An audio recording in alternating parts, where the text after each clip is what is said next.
Hello. How's it going, everybody? It's time for a stream. We're here. We're queer, or at least some of us are. Hi. Ooh, I don't have my chat open. Where are you, chat? Baby, come back. There we go. Okay. Hi. Hello. Cursed Chaos, Psychoplebeian, Max. Hello. Hello. Happy Sunday, everybody. Dally Greaser and Jihariel over there in the YouTube chat. How's it going? Oh, goodness. I feel like I'm doing okay. I had a really rough week, but now, like, my weekend has been pretty all right, you know? Went bowling yesterday. It was nice. I have a feeling this is going to be the spiciest stream today. I can't imagine why. I don't have any spiciness planned. I know there's like the red in the background, but the red in the background is mostly because today, today we're celebrating solstice. It isn't exactly solstice today. I think the longest day of the year was Friday. So today is mostly just like the day that we're celebrating that. So happy solstice, everybody. Happy solstice, Jesus Christ. Yeah, it's nice to have a summer that doesn't feel like it's constant death. That's so far my experience of being in the Pacific Northwest, is that you have summertime, and that summertime does not feel like imminent death before summer has even started. We did have a couple of days that were kind of hot, a couple 90-degree days, but in Kansas, I think it would just like be 85 plus every day from this point forward, and also not getting any cooler than 75 degrees at night. So I'm grateful that this place that I live now actually has something akin to like a normal turning of the seasons, rather than just kind of two extremes. It's like either frigid and snowing or hot and miserable is kind of how it feels back home in Kansas. So yeah, holstice, exactly. Is it like a weird? Is that like a like a female holster, like a holstice? It's 89 right now, and I'm in northern Michigan. Fuck that. Oh my god. No spicy stream today. Not dying to talk about Iran or give your opinion on the Cruz Tucker interview. It's all just so ridiculous that I just don't have anything to say. Like, this is ultimately, I think, why I'm stepping back from the kind of politics content that I've been doing, is like, I just don't have anything to add. It's absurd. All of it is patently absurd. And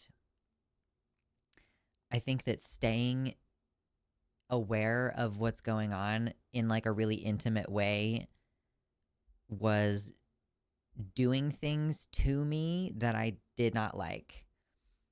And I'm just stepping away, and I'm letting it chill. Sometimes I have things to say. Sometimes I'm like, oh my gosh, this thing. And like, obviously I could just point out, excuse me, point out what all of us already agree on, which is that we are lying our way into another war in the Middle East. Like, did nobody learn anything from the Iraq war? I mean, the problem is that it doesn't matter what we feel as the electorate. So like, yeah, like that. Okay. I just basically like lay out, I live in a authoritarian nation where consent is manufactured for us to go to war, and we mess up people's shit in the Middle East, and like Israel has clearly been the aggressor and whatever, blah blah blah. And it's like, okay, I just don't know. I like, what else do you say about it? I'm not like funny about it. It's not like I'm like George Carlin and I can like make jokes. And like, I don't know. That's not my skill set. I'm very serious with my approach to these things, and I'm like, I don't need to explain this to you though. I don't need to explain that we're like, oh my god, Iran has WMDs. Like, no, it doesn't. Like, and also, Trump saying things about how he's like, oh, Biden and Harris are going to cause World War III, blah blah blah. Meanwhile, like, he's the one who ended our peace agreement with Iran in like 2018. So yeah, it's just, I don't know. I just don't know what to add. I was thinking more adult with holstice. Listen, holster and holstice are adult things. Guns are for adults, okay?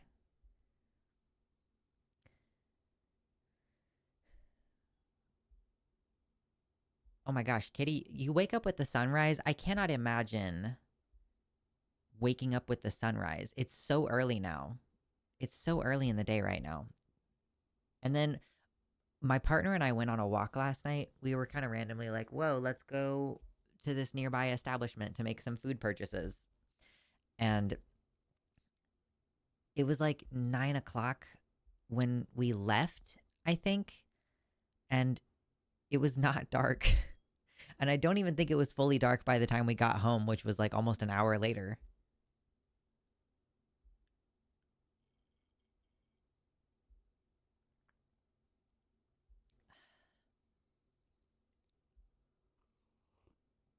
Mm.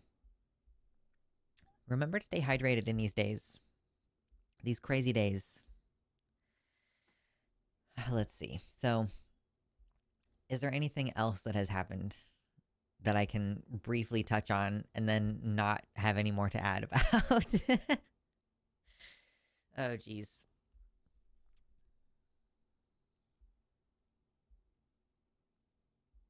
Considering that we just barely repaired our image after getting sanctioned for 2 illegal wars, one where we utilized heat-seeking rounds, Geneva fail, and those sanctions are why we were required to rebuild Iraq and Afghanistan. Yeah. Like, what is there to say? I don't know. What is there to say? And also, like, I can't even, like, there is no kind of liberally acceptable way to fight back against all of these things. Like, I can't even say, we'll vote them out and, like, that'll fix things. Because, no, like, the Democrats are going to, the Democrats do stupid shit like this, too. Like, Obama was notoriously like used a shit ton of drones the entire time he was president. So like drone strikes and stuff. Like,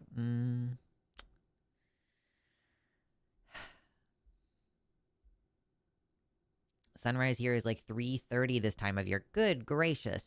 I don't even know when was sunrise today? I don't actually know. I've just noticed that like it's really bright in the morning.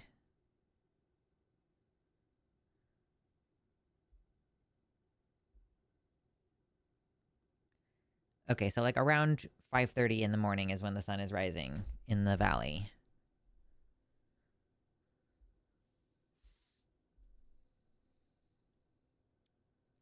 Psychoplebeian. No Fed posting in my chat, please. Thank you.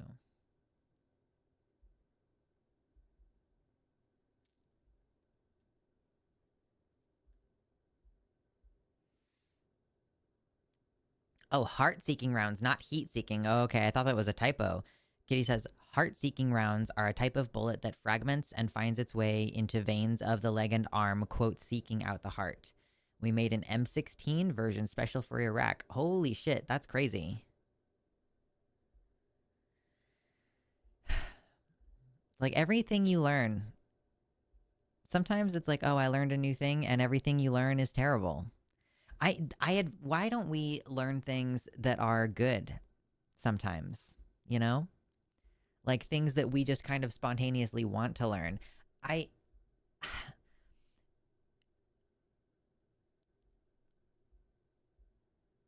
Your mental health is a multifaceted and difficult to care for thing, you know? And we talk about it a decent amount on this channel because it's something that I feel like I have to work on constantly and that I frequently feel like I'm falling behind on things. And so because I regularly feel like I'm not on top of it, I keep feeling like I need to try new things, right? Like, oh, eventually something will work and I will gradually be able to get to a more functional place mentally. It's hard to do that when there are traumatic events happening around you all the time. So part of the problem is the constant consumption of traumatic events. Like, guys, you can develop PTSD because of something that happened to someone else. if you know that person or if you witnessed the event, like you can get PTSD from that, which is why I do not look at anything about Gaza anymore. I have zero power over it. There's nothing I can do. I'm literally just traumatizing myself all day long. And in order to be able to be functional in any of the other areas of my life, I cannot be consuming that content. I'm not saying that it's not important to raise awareness to normies who don't know about it. For me, though, it was just like a leftist echo chamber situation where we were just sharing graphic images on the main timeline to each other. And that does not work for me. So I have shifted my focus away from that. I still think it's important to like donate to people when you can and all those things. But like be careful with how you engage with that. Be careful, like limit yourself because it is literally giving you brain damage.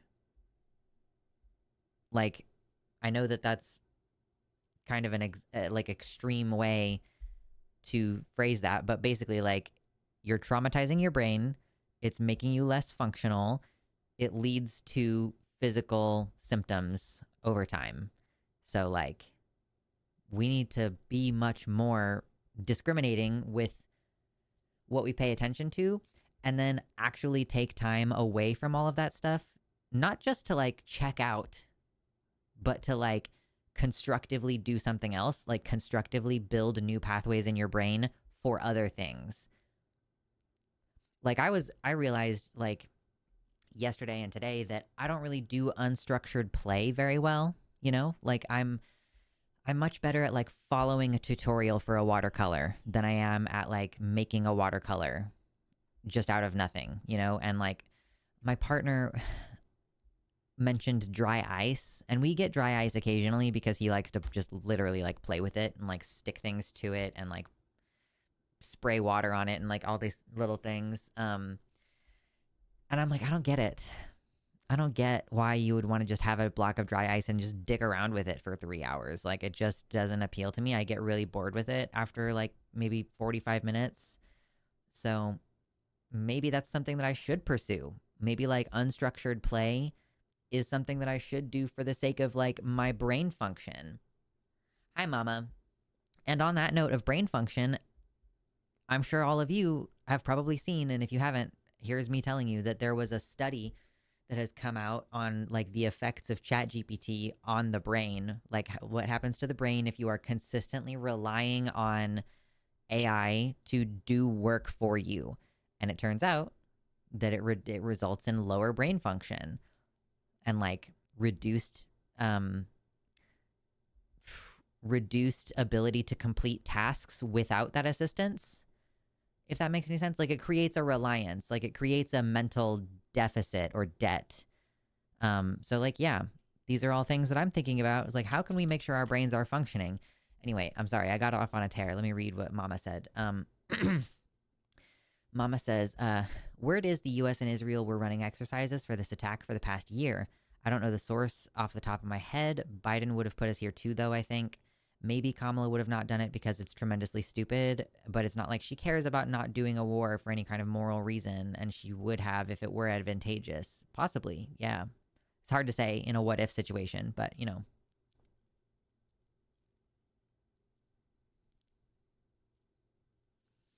I've been working on getting my wife to understand this exact concept and why we, as a family, need to be a little bit less informed. 10 cheers that every person in our house except the baby have a therapy appointment is scheduled at the least. Yeah. I don't want to do therapy again. I'm like, okay, here's my solution to not having to do therapy again. And that's that I have my DBT book out all the time. And I've recently started being like, okay, I think at least once a day I need to look through this or like pick a skill to practice and like get back in like a better habit and like use this to check myself on like whether what I'm experiencing is even rational. So yeah, I mean, I don't necessarily need a therapist, but the more insane shit you expose yourself to all the time, then yeah, like you do, like it kind of demands it at a certain point. You need someone to help you process.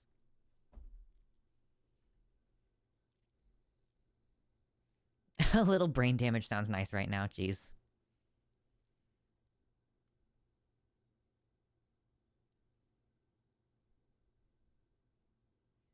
I try to only use a calculator when I am extremely tired.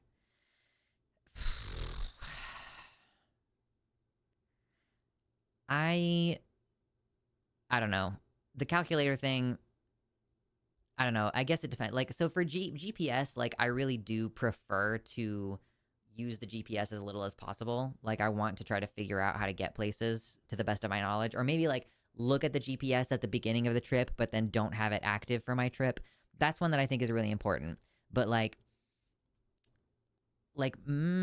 don't think I care as much about the calculator thing, but I completely understand. It's in the same vein. I respect that approach. How do I change my name on this thing? I think that if you're on the website on desktop, I don't know really how it works on the phone. I'm assuming there's a side menu, but you navigate to your account settings, and for non-subscribers, you should be able to change your username once a month, like once every 30 days. So as a white name, you should be able to go in there and change your name in the account settings. If for some reason it's not working, let me know.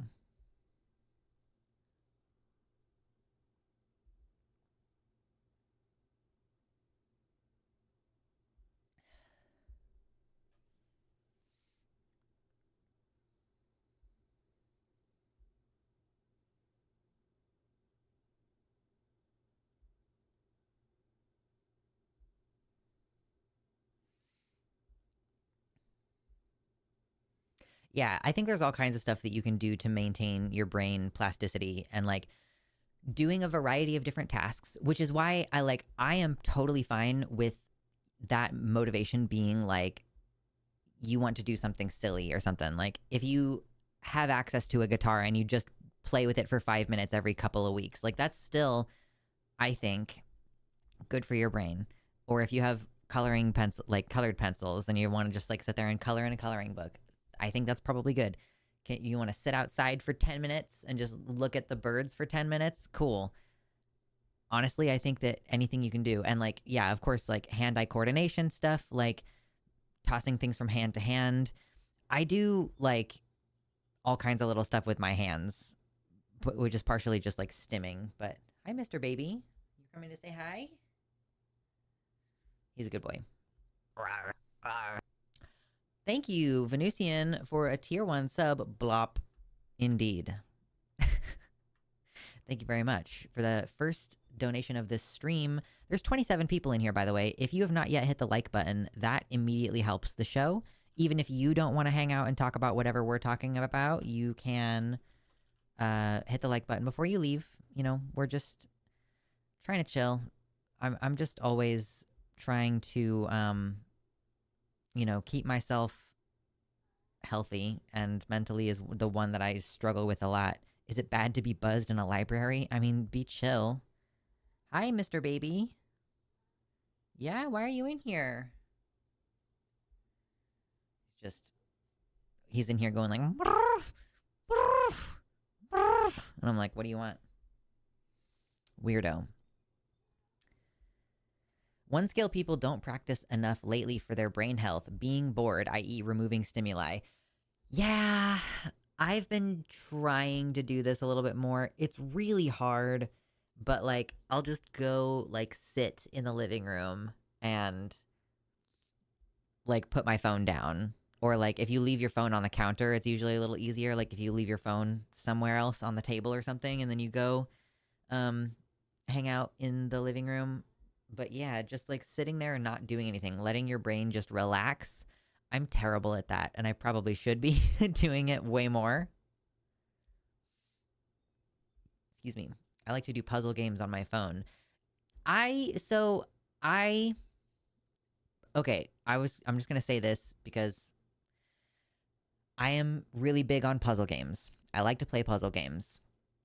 However, I do think that doing puzzle games doesn't quite count the same way as like a coloring book would. Like, I kind of feel like you can be completely checked out of your body when you're doing a puzzle game, or any kind of video game, really, which is why I don't advocate for video games when I'm talking about like being like doing something that's mentally healthy for your brain. Like it's a good way to distract, and distracting yourself is really important when you're in crisis mode.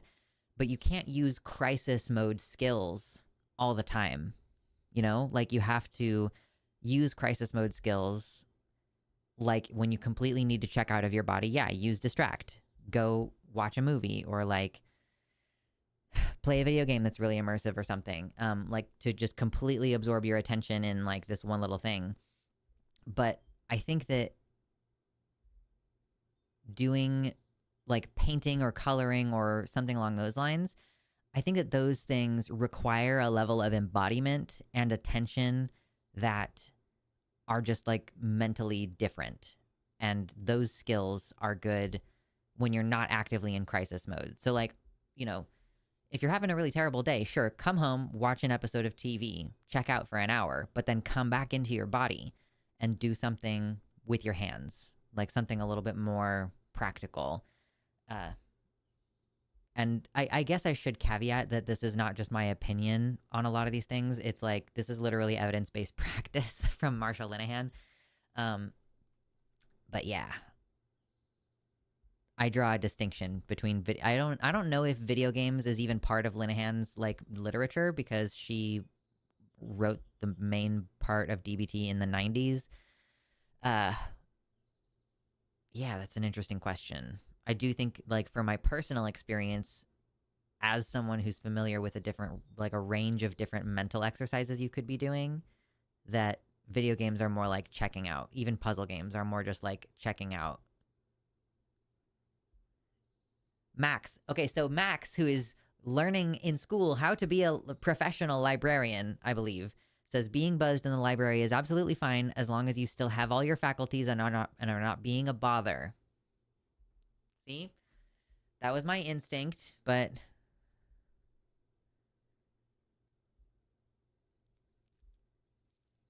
Sophie says, I was looking at job applications and drinking red wine mixed with black tea, but I put too much wine in it. Nice. I hope you're having an enjoyable, relaxed buzz at the library.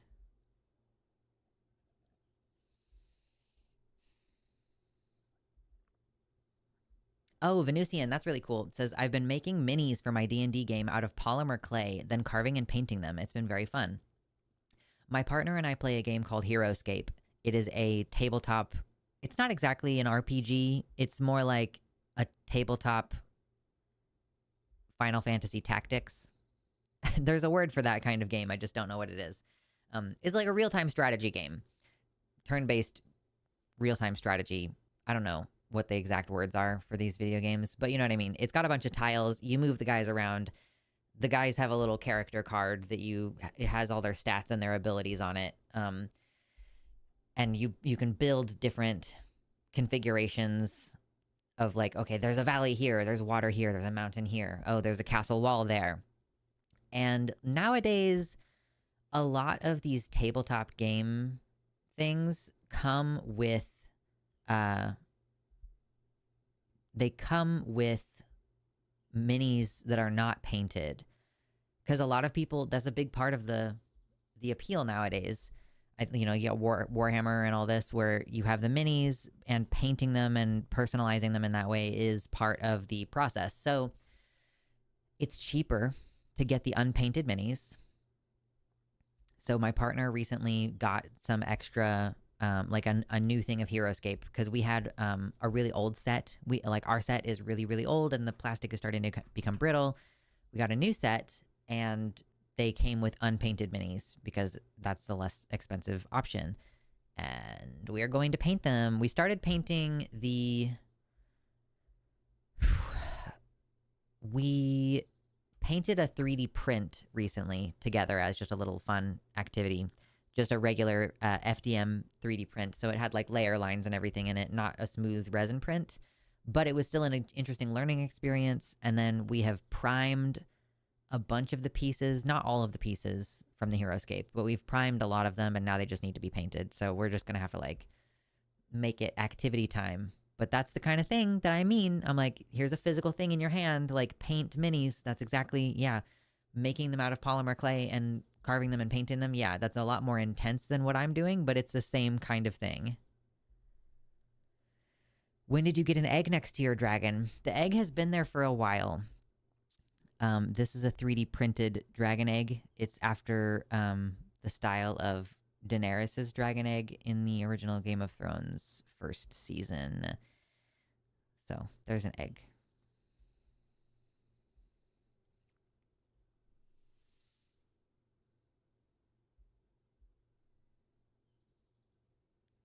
Katie says, I made money to pay for art supplies by painting Warhammer figures back from 04 to 08 in high school. Wow. So like other people didn't want to paint their Warhammer figures and you would do it for them and get paid for it? Wow, that's surprising.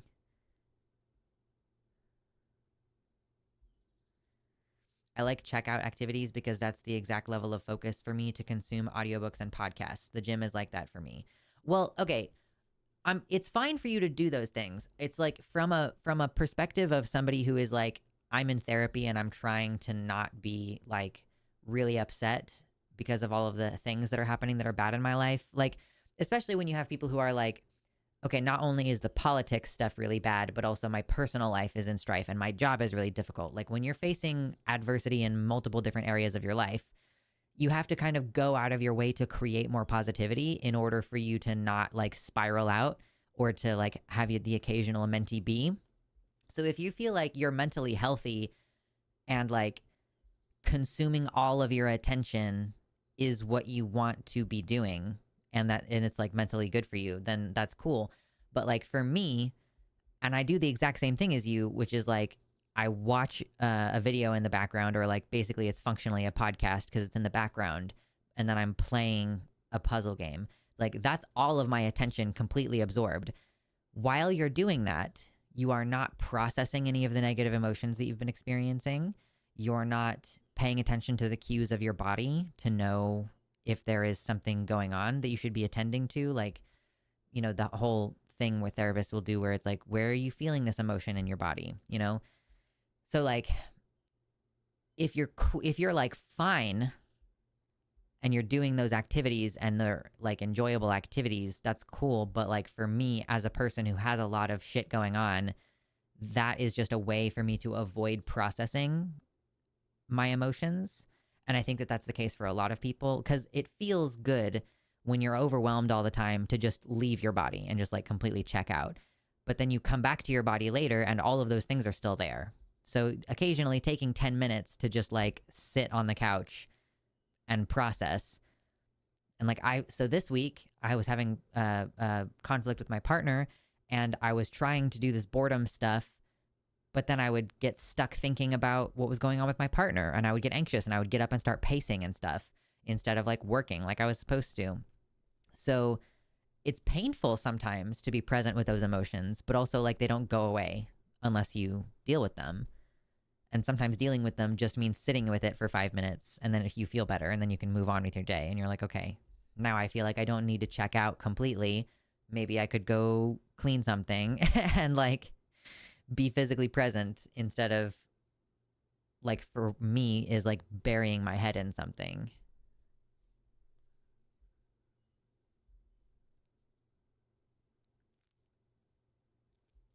Noah says, I plan to get a 3D printer at some point, and then my whole house will be covered in minis. I definitely recommend getting like a small scale resin printer if you're going to do minis. That would be really cool.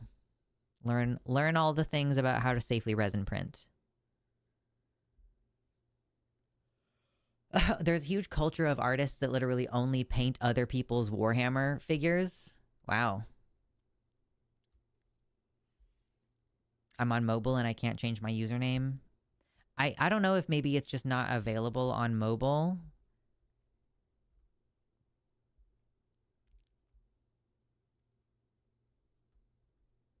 I really don't interact with my own website on mobile, to be completely honest. And I know that the mobile lacks a little bit of support. And the developer of the website is aware. And it's still like, it's been like tabled for a couple years. Quantum Chaos with a $20 donation said, I'm missing the stream today because I have to run around doing stupid errands, but I hope y'all have fun. Quantum Chaos is a real one. Like, came here from Takis and is consistently supporting the show over here. It's much appreciated. That puts us at $25 for today. That's grocery money, baby. And if we get to that goal, I will show you the cat. I'm not going to flex my muscles for the goal today because I'm wearing this long sleeve shirt and no bra, as you can see. So it would be kind of hard for me to flex my muscles. So we're just not doing it today.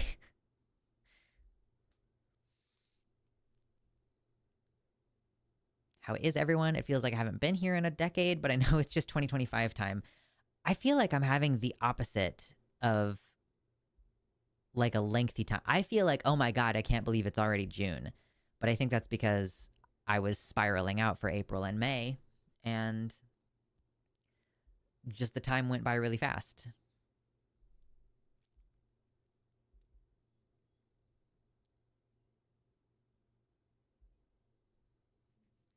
Ah, yes, thanks, Cactus. That's true.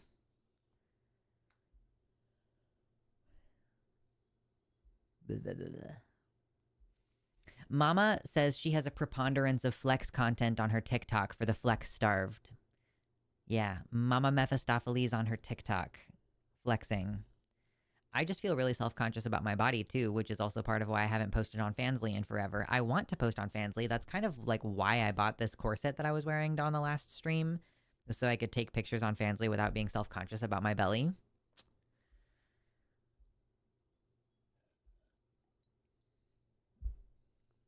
How is Takis? I feel like Takis is doing pretty good. I mean, I don't know. I have my quibbles with it sometimes. I think it's really awesome to be able to have those conversations with people. Sometimes I think there are really minor things that could be tweaked that would like increase our SEO. Like, I think we could, like, I've noticed that there are some types of titles for our streams that work better than other ones.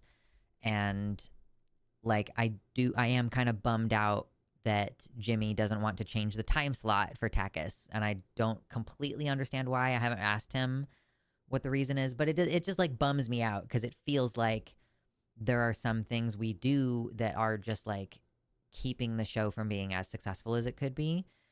But obviously, like, I have to assume that there are good reasons for it. If Katie Montgomery ever comes back, we want it to be in that time slot. Obviously, I do this show on Sunday or really early in the day, partially because I know that I have a lot of people who want to watch who are in Europe, like Max. You know, there are plenty of people here who wouldn't be able to see my stream if I didn't do it so early in the day. Because, you know, there's like an 8-hour difference between my current time zone and like England. So I recognize that that is probably part of it, that we do have a decent amount of our audience that is overseas. But yeah, it just still, I'm like, how much more successful could we be if this country that we have a like much larger population in was able to get in? And how many more callers could we have that are exciting and oppositional? Because like our last stream, I was actually worried that we were gonna not have any oppositional callers, which is like the whole reason why we do it. You know, the whole reason why we do Takis is so that we can call, or so that people can call and we can have these difficult conversations with people who do not agree with us. And like this past week, we had only agreeable callers. There was one that dropped off, partially because I think like we just didn't get to him fast enough. Usually Arden will do an oppositional caller like second, but this guy, we took like 3 calls before we got to him. And I think that for oppositional callers, sometimes they're not patient in that way, unless, you know, they're chomping at the bit to yell at Matt or Forrest, of course.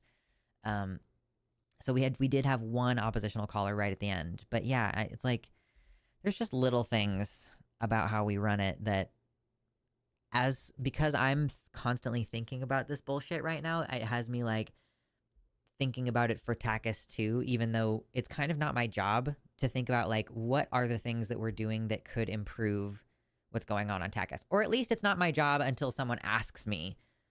We do have meetings sometimes. Like we've had I think notably like one big meeting with all of the Takis hosts to kind of talk to strategize. And that's when we came up with stuff like doing the punishment at the end. I think that that might have been my idea primarily, and then we built out the idea. But like the fact that we do defending a silly position at the end of the show now, that was my idea. And I think it drives a huge amount of like, I think it drives donations. I think it drives engagement. I think it is really good for the channel. So clearly, like, I do know something, which also makes me feel good about like this channel. Like I do know things about how to be successful. I just need to maybe have some unstructured play time effectively to like think more expansively about what I could be doing. Like I would love to do more YouTube shorts, but I don't really know what works for YouTube shorts, or specifically in the context of doing trans and queer movie reviews. I don't really want to keep doing these YouTube shorts that's basically just like a hard-hitting political message in 50 seconds. I would rather do like fun stuff that gets more clicks and suggests that what we do here is more like about entertainment and enjoying ourselves.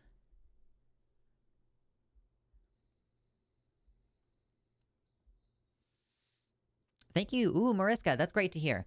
Mariska says, I'm new to your channel, but what you said about being present in your body has really helped me already. Yes. If there's anything I can do nowadays, it's like, let me give you my therapy leftovers.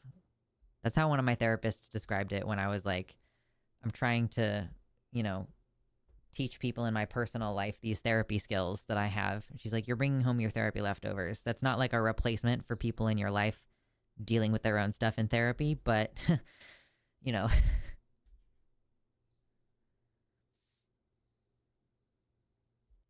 Been realizing the last few years how much I use coping mechanisms and struggle to get out of doing the things that calm my nervous system to be able to actually do the things I need to. Ooh, yeah, that's a struggle. Yeah. Build a time machine and have it at 2 different times at once. Yeah. We'll broadcast it to 2 different time zones at the same time. That sounds like not 2 different time zones, 2 different actual time lines, I guess. Tried changing my name on laptop and it still don't work. Okay, I was under the impression that it was supposed to be something that you could do once as a non-subscriber. But I mean, I can't, if you send me like a message on Discord, I'll change it for you later. Because I can manually do that. I used to watch all of The Line, but I pretty much just watch Luxander and Josie lately. Only Luxander and Josie? You don't like Arden or Ben? I would say if you feel like Arden is too spicy or anything like that, I think she's kind of recalibrating her approach right now, and she's trying to be a little bit less spicy. Being British is bad enough. The least we can do is put on content at a decent time for them. Yeah, that's true.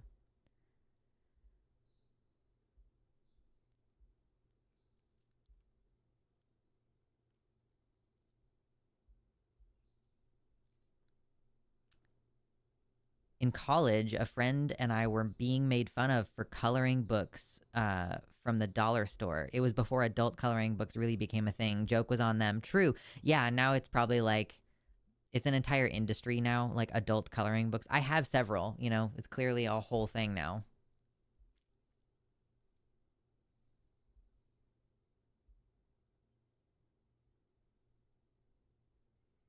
Name changes are reset for subscribers the first of every month.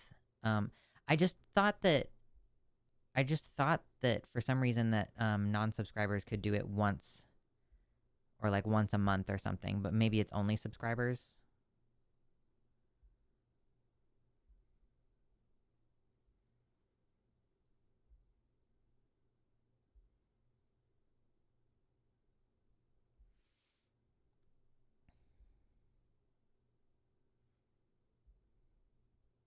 Sophie says, you're the only one I watch in this part of the politics. The rest would be like Loner Box, Kid Not Kin, Alka Rules, Resevere, and Are Relevant. I know some of those. I know what some of those are. Gonna have to wait till next Tuesday. But it's like if the person hasn't changed their name within the past month, they should be able to do it, right? I don't know.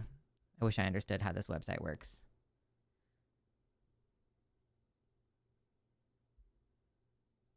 Pola Tutu says, hello, found your channel through the politics overviews around a year ago, but I found out about Takis recently and it slaps. I love you guys. Much loves from Poland. Thank you.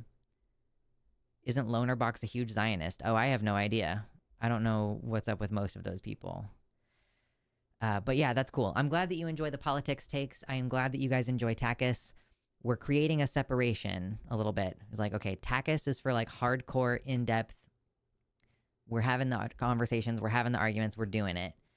And then here is like, okay, live streams. The live stream fuels our parasocial back and forth that we have and allows us to kind of talk about current events to the extent that it matters, but also like just hang out. And then the videos are more like polished or going to be more polished movie review stuff. My video about I Saw the TV Glow is going to be like way more high production quality. I mean, I guess maybe not like way more. That might not be the right thing to say, but it is going to be higher production quality than my previous 2 movie reviews, if for no other reason than I have clips. And I'm going to be inserting clips from the movie or like talking over footage from the movie or something, you know, in order to discuss the symbolism. And my hope is to have that out by the end of this week. So there's that. And then also like, again, trying to brainstorm like what do people do with YouTube Shorts?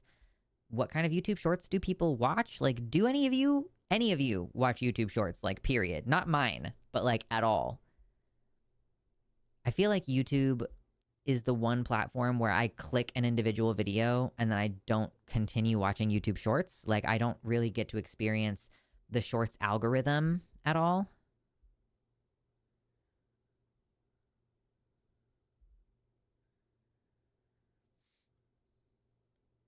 I could go for a rewatch if I saw the TV Glow. Yeah, I am like partway through a second time watch because it's just taking me so long to like take the notes, and I was distracted all week because I was dealing with personal shit.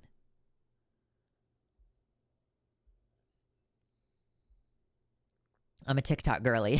Fair. I get it. Everybody's got their platform of choice. Turtlebird Me says, Luxander, Joven, and Alec Gunter are my 3 master debaters for trans-specific topics. Matt Forrest and Gibbon are my favorite science/atheist debaters. Nice. I am going to ask Matt if he would like to have me on the Hang Up. I think he might actually not have a guest next week. This week, rather. So maybe I should message him, like, today and be like, hey, Matt, do you have an open spot on the Hang Up next week? Maybe I'll just do that right now in our Discord server. Okay, I'm just gonna...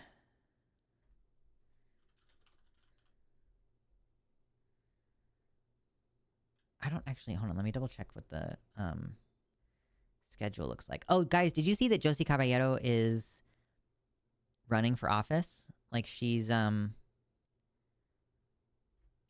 to become a member of, like, a county council in Montgomery County where she lives, which is really exciting. So you can donate to her... getting into office and then support trans people getting into office.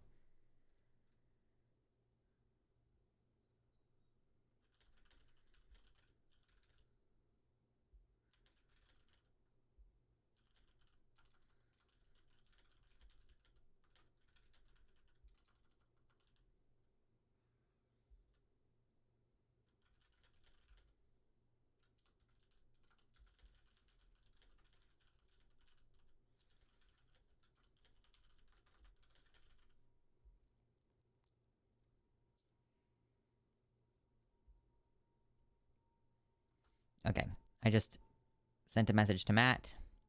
We'll see if he wants to have me on the Hang Up. So if he wants me on the Hang Up, then I'm just not going to be here on Wednesday. You'll still get a ping of, like, if you want to see me talk, you can go over there. But yeah, I'm really interested in doing a team up with Matt. It bugs me so much that, like, that the cis people on our network get so many trans calls. Like, so many people call in to argue with Forrest about pronouns and to argue with Matt about gender. And it's like, God damn it. Call the trans people and talk to us about it. Jesus Christ. Tell him you've got all your audience waiting and prepare to judge him. I'm not even going to look at my Discord until later. I just wanted to send the message while I'm thinking about it.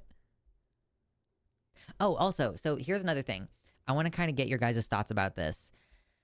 I'm having conversations with my mod team about maybe having more community-oriented events in the Discord server. And I'm interested to know what people think about that because obviously, like, I mean, this is how you have a successful YouTube channel, right? You can't just make videos. You have to actually, like, cultivate your community surrounding it. So it's like, I'm thinking maybe movie nights or game nights or something. Maybe, and I'm thinking initially perhaps like once a month for each of those things, especially because it's something that I'm going to be rolling out and my mod team isn't used to it. Like, I would be having to rely on mods to some extent, especially if like we start a regular thing, but I'm not there every time. The Fuzzy Logic. Oh my God, thank you. The Fuzzy Logic with the 10-pound donation says hashtag Team Lux, except on election day when it will be hashtag Team Josie. True. Thank you very much. That's very kind of you. Oh, okay. The dollar amount of that is $13.46. So I'm just going to go ahead and say, okay, we have $38.46 for today. Hell yeah. Thank you, thank you. Oh, guys. Oh, okay. So this is actually something that you all may have been seeing. How many of you follow other larger creators who have been commenting on the ecosystem of YouTube right now? I've noticed a couple different creators. I noticed Rowan Ellis, not Lindsay Ellis, Rowan Ellis. She has blue hair, and some of her recent videos have been talking about like polyamory or the queer elder crisis and things like that, you know? She made a video not too long ago, and then I saw another video, I think today, from Tom Nicholas, who he's the British guy who he talks really slowly, and he did a video about like postmodernism ruining everything. He did a video about going undercover with Just Stop Oil. I think he was the one who made the video I watched about the game Monopoly too, and like the history of the game Monopoly. But interestingly, I keep basically seeing like large creators, like creators with hundreds of thousands of, hold on, let me see. Let me look at these people to make sure I'm being accurate about my claims about their subscriber base. So Rowan Ellis has 311,000 subscribers for Rowan Ellis. And then Tom Nicholas has 618,000 subscribers. So these are people with hundreds of thousands of subscribers talking about how unsustainable the model is on YouTube. And this, of course, is a fascinating thing for me to be experiencing right now because I feel like I'm in a rut, but I keep thinking like, oh, I just need to pivot. I just need to do something else, you know? Like, I'm having a hard time making the same content. I can't dedicate myself the way that I would like to. So I'm trying to just do something else, which has been so far a lot more fulfilling and easier to deal with. But it seems like even larger creators are going, views are inconsistent.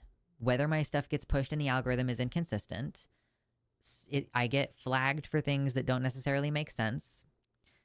And the ad revenue split is not fair or not conducive. Like, I thought that it was like a 40%. I thought that YouTube takes like between 30 to 40% of your donations and your ad revenue.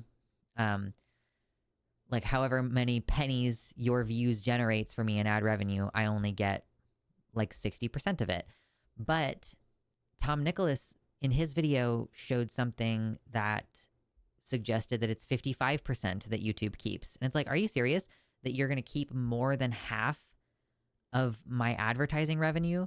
So at a certain point, it's like, even if you are getting the same number of views, you're not making very much money, or maybe even you're making less money. Meanwhile, inflation is on the rise, and so every dollar is worth less every day that ticks, like time continues marching forward. Methy says, I'm thinking I might try a run at office at some point after I get to Washington. If a 34 count felon can get into the White House, I should be able to get people to vote for their local T-slur porn star. Yeah, I mean, you would think so. I would be really nervous to do that, obviously, considering that, like, so trans people are being targeted on the one hand and elected officials are being targeted on the other hand. And it's like, becoming a trans public official sounds like a fucking nightmare. But honestly, I feel like if you can do it, then you should do it. If you can, then I think you should try.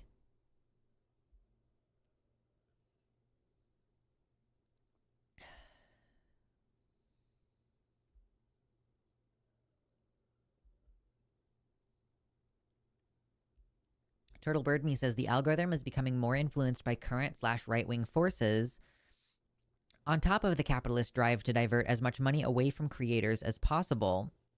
I mean, yeah, but it's like, literally, how can people make content? Like, people are going to Nebula and they are literally not even hosting their videos on YouTube anymore.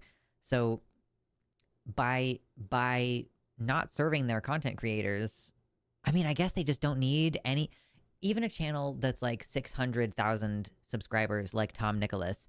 I guess they kind of don't need him when people like PewDiePie and Mr. Beast are still pumping out content constantly. I don't actually know if PewDiePie is still making videos. Okay, yeah, as of 7 days ago, he's still making videos. At least 7 days ago. So cool. Yeah, so they have people like PewDiePie and all these larger creators, and so I guess they just don't have to give a shit. They don't have to try to do a fair revenue split with channels that have fewer than 1 million subscribers. Is that the new bar?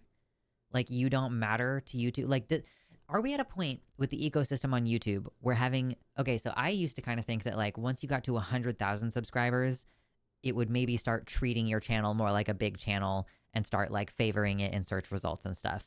But is that not even the case anymore? Is it everything has gotten so fucked up that it's like 1 million?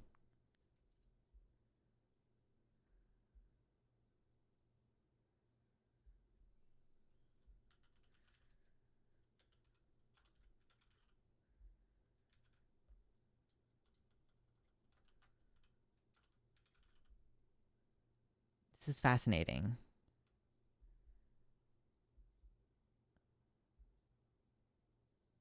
Why can't I tag this account? You know what? I'm just going to go over here.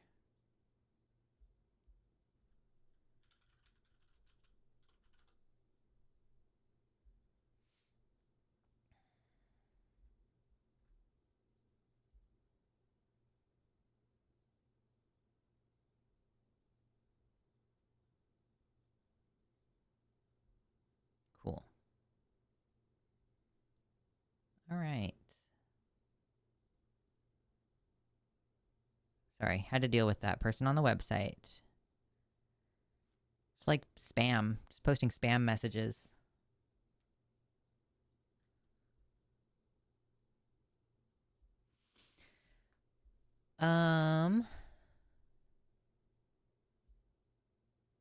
Capitalism's demand for endless growth inevitably leads to enshittification as companies try to squeeze more money out of their consumers and creators, and as they drive away those people who give them the money, they have to squeeze harder. Eventually, this will collapse.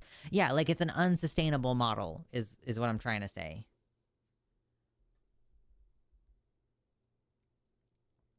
Oh, did we get a chat in? Did we get a spammer in the YouTube chat at the same time as we got a spammer in the We got one on the website chat and in the YouTube chat. What's up, Raymond?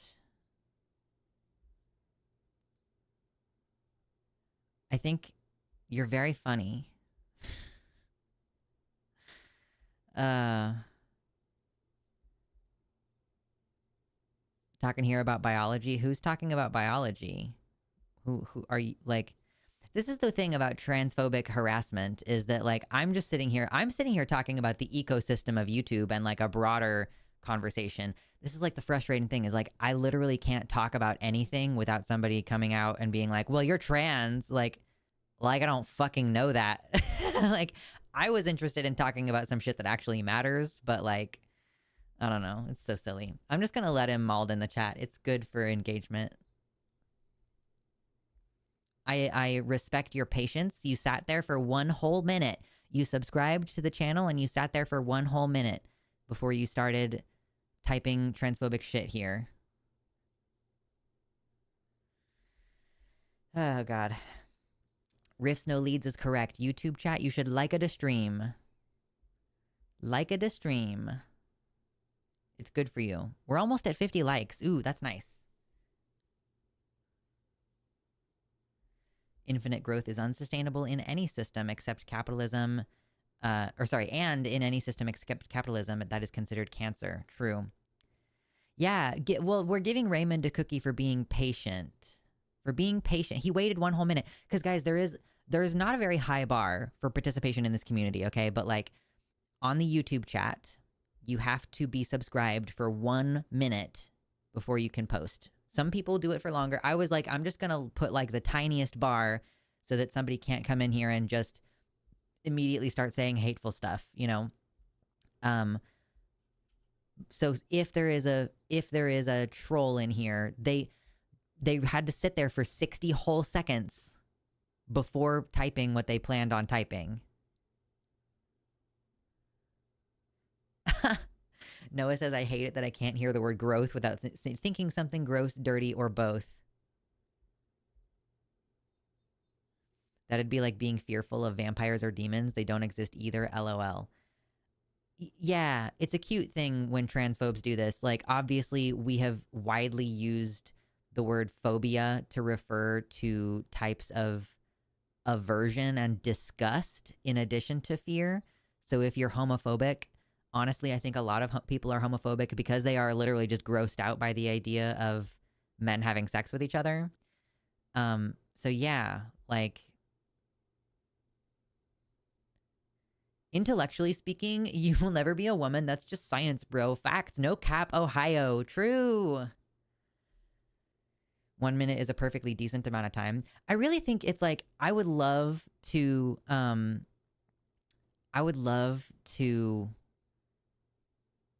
imagine what is going through the mind of a person in that moment. Like, they come to the channel, they click the video, they're like, I'm gonna be an asshole to this person. And they have to sit there for 1 full minute contemplating the fact that they are about to just be an asshole to a stranger before they're allowed to do it. I wonder how many people have not done it, have not commented transphobic shit, not because they just don't want to wait or they don't want to listen to me talk for 60 seconds, but because that 60 seconds gives them an opportunity to go, what am I about to do? What am I about to say to this stranger? I find it fascinating.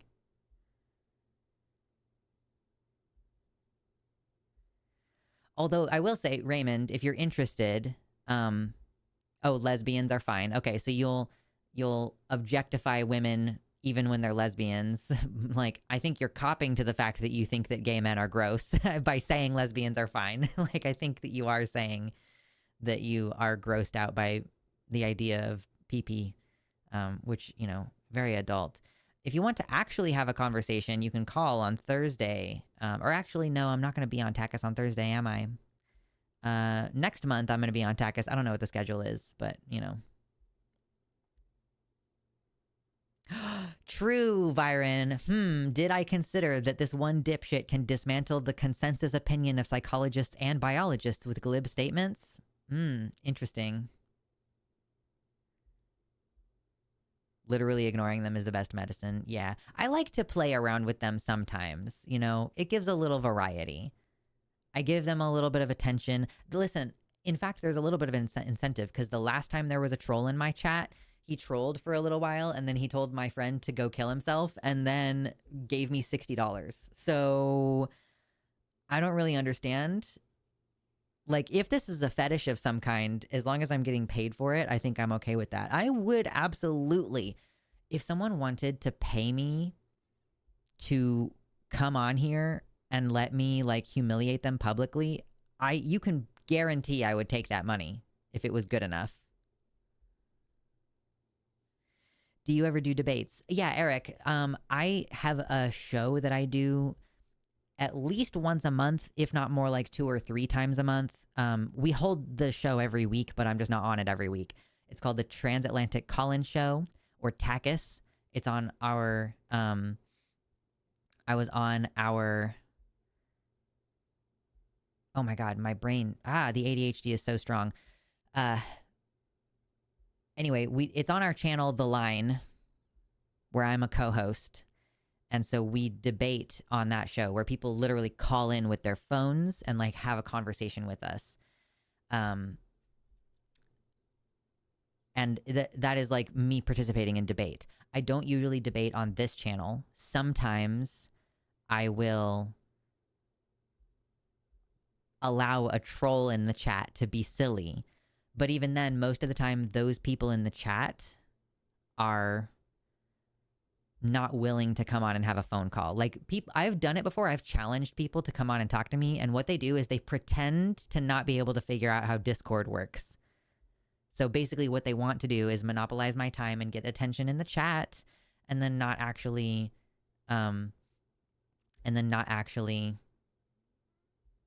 participate in any kind of meaningful conversation. Because I think these people know that they are horrendous human beings. And I'm gonna just say this really quick before I move on, is that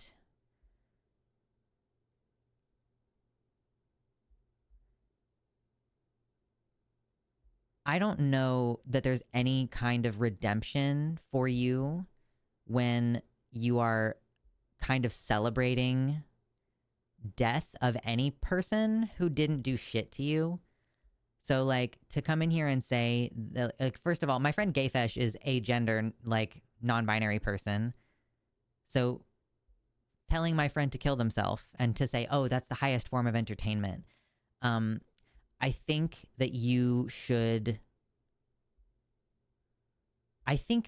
sample a nice variety of metal pieces. I think you should consume, like, you should flavor your wine with lead, is kind of the direction. I think you should take on the great Roman tradition of sweetening your wine with lead. I think that's a good way to end that. I went ahead and blocked that person from the comments, because it's one thing for you to come in here and say, oh, X, Y, oh, whatever. It's another thing for you to be like, I think it's funny to tell trans people to kill themselves. Like, actually, sincerely, you should hope that you never come in a fucking 20-foot radius of me, because I would flip the fuck out. But anyway, yeah, so it's like one thing to play with someone. It's another thing for somebody to say vile shit like that. And I'm not going to entertain that for sure, so.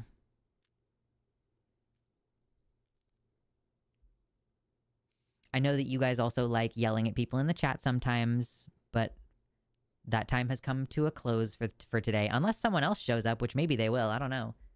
We're trying new things with, like, the thumbnails and the titles, so people click in here and they want to be trans misogynist at me. Like, I don't know if any of you probably in the website chat weren't, like, actually looking at what was happening in the YouTube chat. That's fine. He was basically just saying that I have XY chromosomes and, like, yeah, like a bunch of stupid shit like that. So people think that I'm trans feminine, and, you know, I don't really care.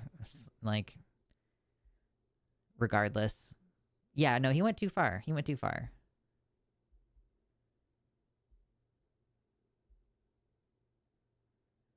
Disney Channel original movie villain ass, literally badly written human being. True. True.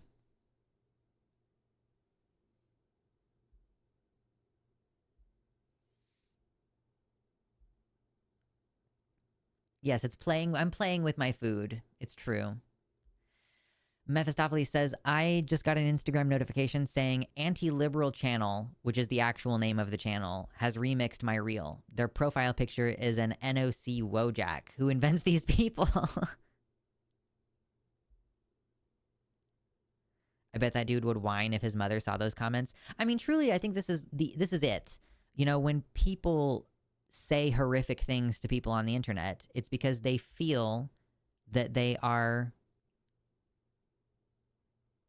I mean, like, I don't know, man. It's like they feel that they're entitled to say whatever they want without any consequences. So yeah, you've seen, I'm sure that y'all have seen those posts, the viral videos that will go sometimes of like a man sends a woman a dick pic and then she contacts his mother and is like, by the way, this is your son sending me unsolicited sexual images online and like speaking to me this way and like calling me the B word and stuff.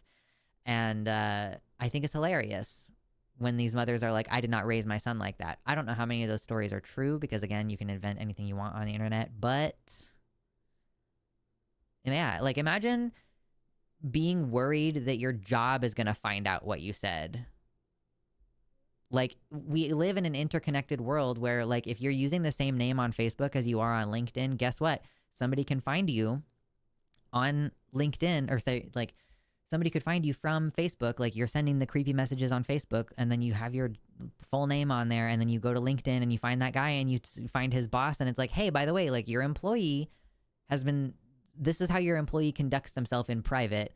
I think you should be asking any of their female coworkers in the immediate, like anyone who works with him in an immediate sense, whether they have any issues with this employee, if this is how he acts outside of the work environment.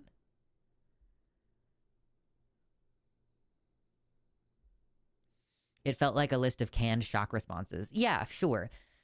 This is part of why I don't really give a lot of serious air to trolls. Like, I give a very, like, what I feel is a very unserious air to them, in the sense of like I respond, but I don't take it very seriously.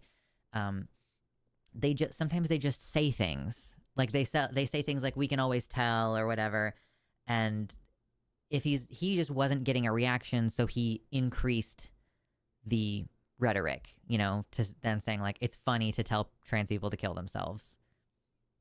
Shock trolls, not good trolls. Like, yeah, you could be way better.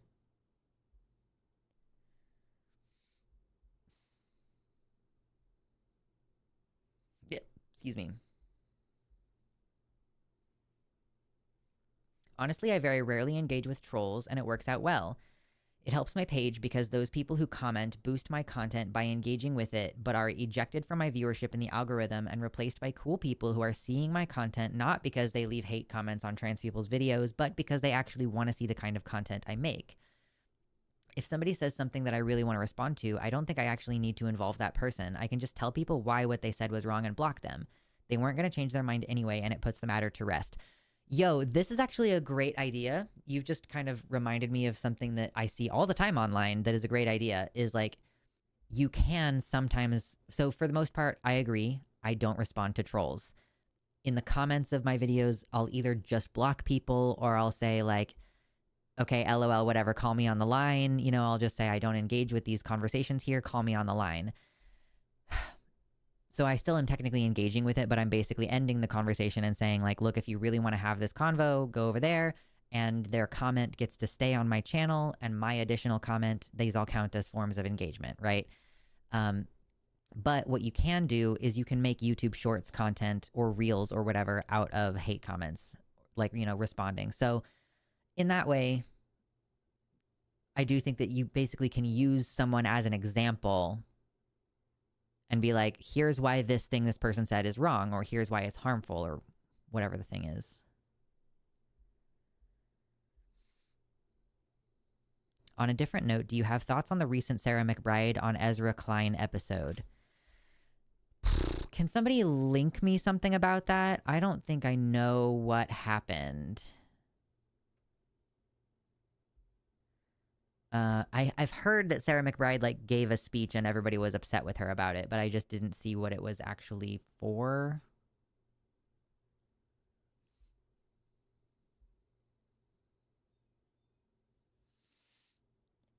Just wondering, in a debate against a TERF, so this person says TERF cheese is their username. That's really interesting. In a debate against a TERF, how would you define women without using the word women or enforce stereotypes? I don't know that.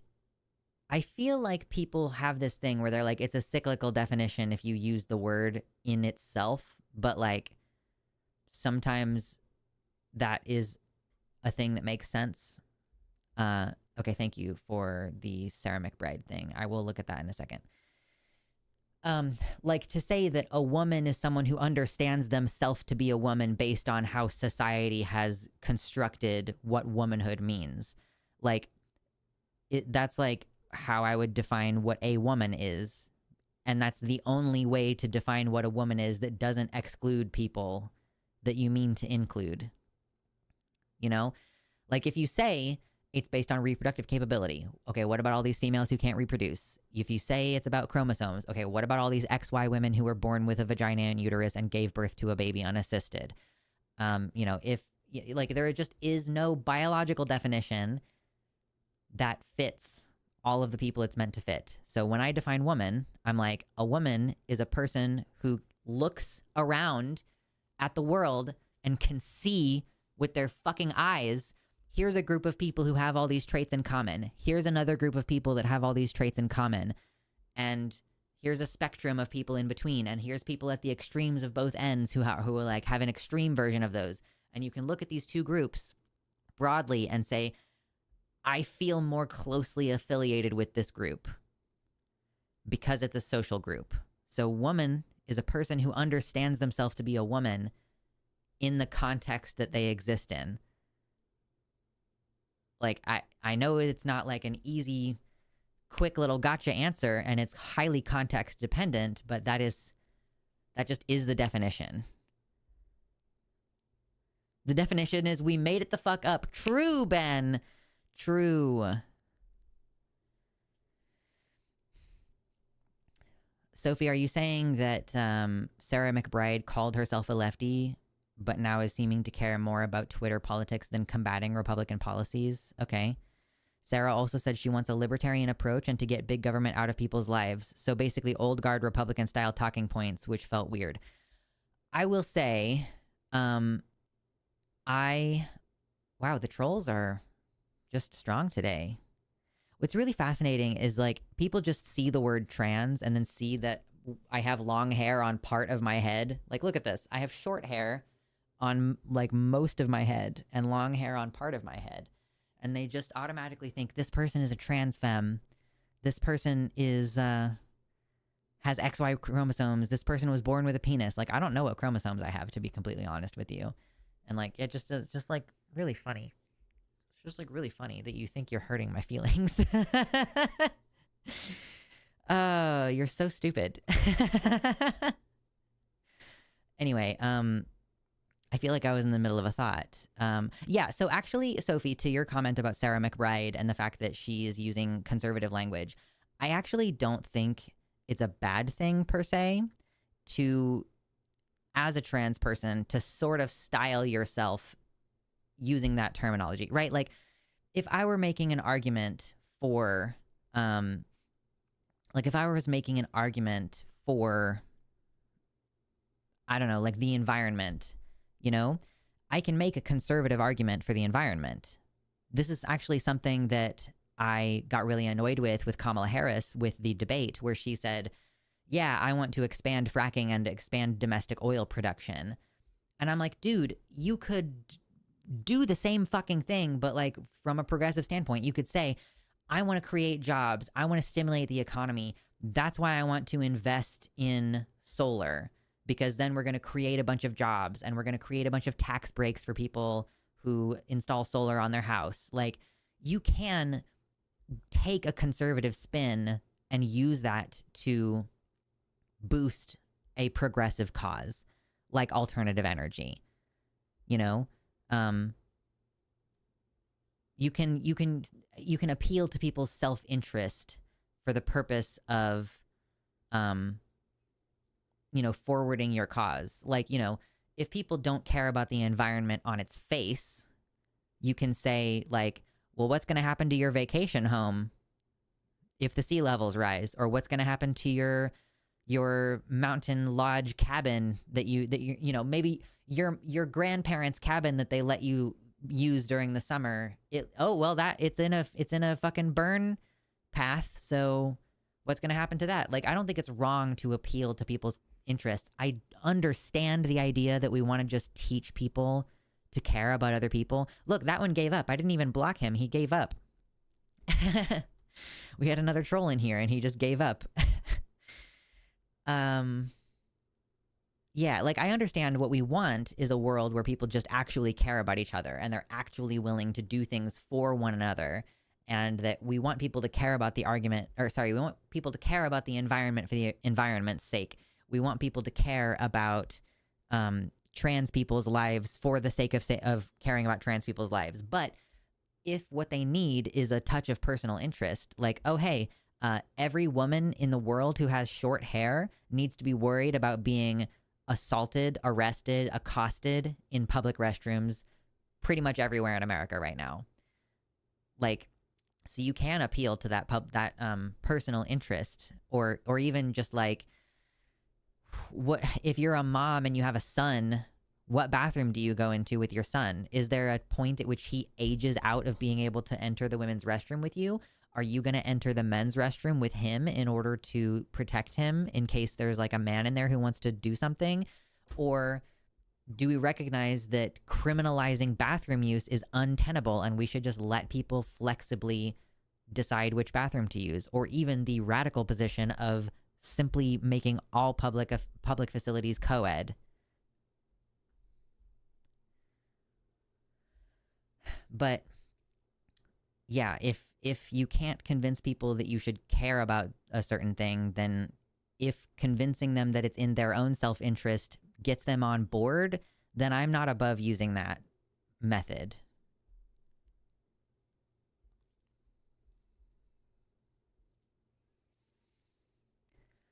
I can understand that, but there's a difference between talking about language across class and versus talking about trans issues, which Sarah McBride was she was brought on to talk about that class where class divide is not the actual issue. Yeah, so I'll look at this article in a second. I'll look at the article in a second.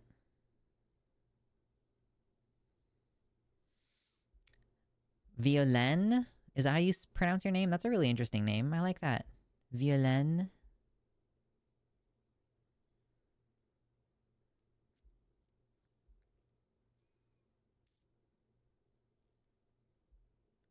These trolls it's so weird how they talk. They try to cram as many gendered terms as possible into one sentence. People don't actually talk like that. Yeah.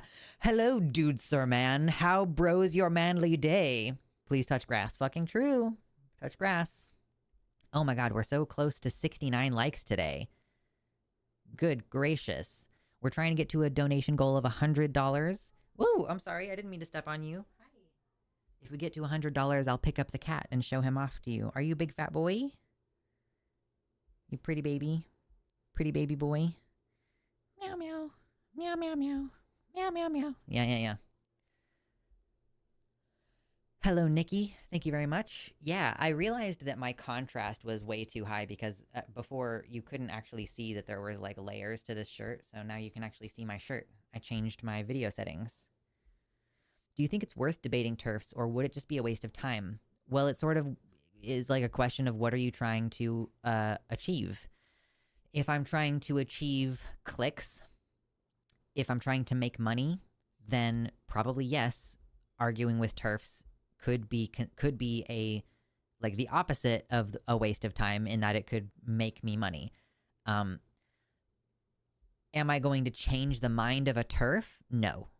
If that's the goal, then no, it's a waste of time. Am I trying to educate people on the sidelines who are witnessing the debate? Am I trying to convince people who are on the fence who are watching the debate? Am I trying to equip people in the audience with new arguments that they can carry forward and use when they are engaging with their family members on the subject? Yes. I think all of those make it worth the time. So that's my personal opinion. That's why I still do TACUS. Like, again, on Thursdays, most Thursdays, you can find me on the line doing these arguments, taking calls from TERFs, like talking about the issues, laying out the facts, and they're like, I'm doing it because, first of all, it is profitable, and second of all, because it does make some amount of difference. Like, I guess, take it or leave it. It's like making money. I don't know if I would be having those arguments if I wasn't making money, which is why I indicate that as being anywhere on the priority list. I don't want to fucking talk to people who I disagree with. I find it really irritating. I'm doing it because I'm able to turn it into a job, you know? I wouldn't do it for free. I'm not out here going to a pride parade and like arguing with counter protesters. Not what I'm doing. Am I the only queer nerd that does not do Warhammer? I don't do Warhammer. We do Heroescape, but only like super casually. Vulin. Okay.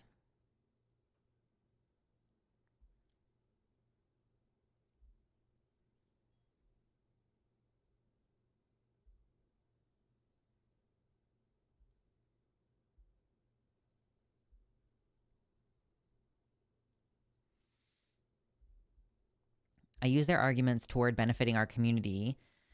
I do believe that there are already too many laws controlling stupid aspects of life, but that doesn't mean I think we should be a lawless collective. Protecting land and nature so future generations also get to enjoy something isn't me controlling someone's life directly.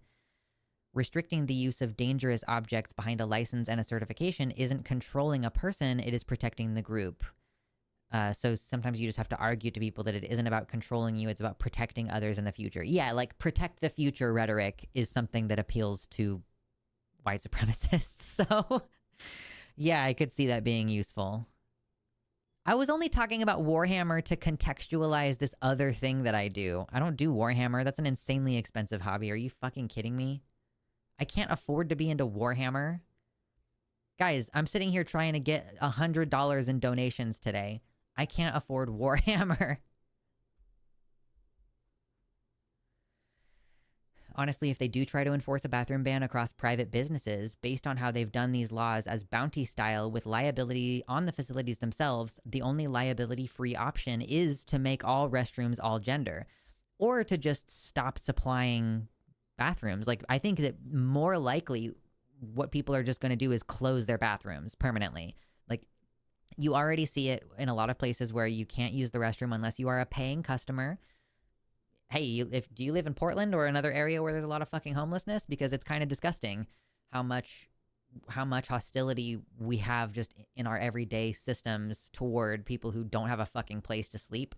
You know, that like they're not allowed to use the restroom or like can't sit down somewhere because the only places to sit down that aren't like next to a busy road are like in a restaurant. Anyway, yeah, so I think that because we already have this, like, instead of accommodating people, we'd rather just tell them they can't come into the space at all. That is more likely going to happen, where we just will not have restrooms. Some places are required to have restrooms available, at least to customers. Yeah, fair enough. So yeah, going down to there's only one restroom, and you have to get into it with a key, and maybe so technically it's an all gender restroom, but it's not like an accommodation beyond like one person can use it at a time, which is better than nothing. Like an all gender restroom that's single occupancy would also solve the problem, even though it might reduce the total utility of the space. Like, you know, that someone might, I don't know. I do think it's interesting though, like,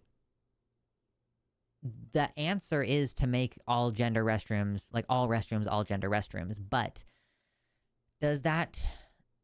are there going to be places where they will make it the law that you must have discrete male and female restrooms? I think that is the law in some places.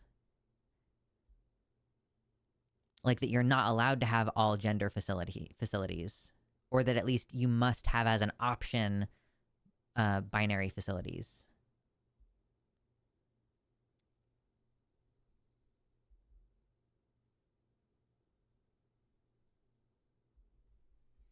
In the Texas Capitol, they had family restrooms that were multi-stall, but you could lock the door to the outside, so you legit could bring your whole family in there. Okay, nice.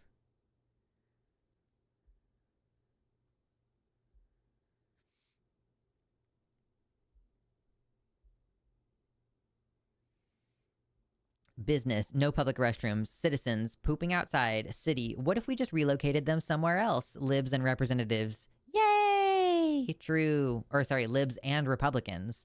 Libs and Republicans. Yay. Yep.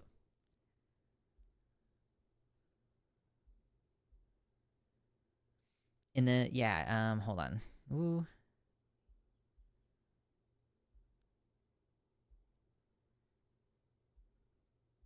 Wait, what? In our relevance stream, he watched a TikTok where some lady was yelling that they needed one gender for each handicap restroom as well, saying they need 6 restrooms, one for each. I don't know what the fuck that means. I am Max. Thank you for the $5 donation. That is very sweet. I appreciate it for taking the hit and debating the transphobes. Yes. I do what I can. I do what I must. $43.46 for today. I just say that out loud because I'm doing math in my head. See, look at me doing math in my head. Wow.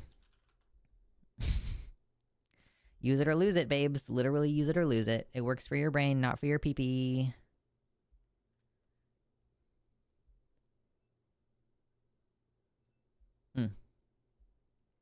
I think we just need to actually be better at the lowest level of education and be going so much harder when it comes to early childhood.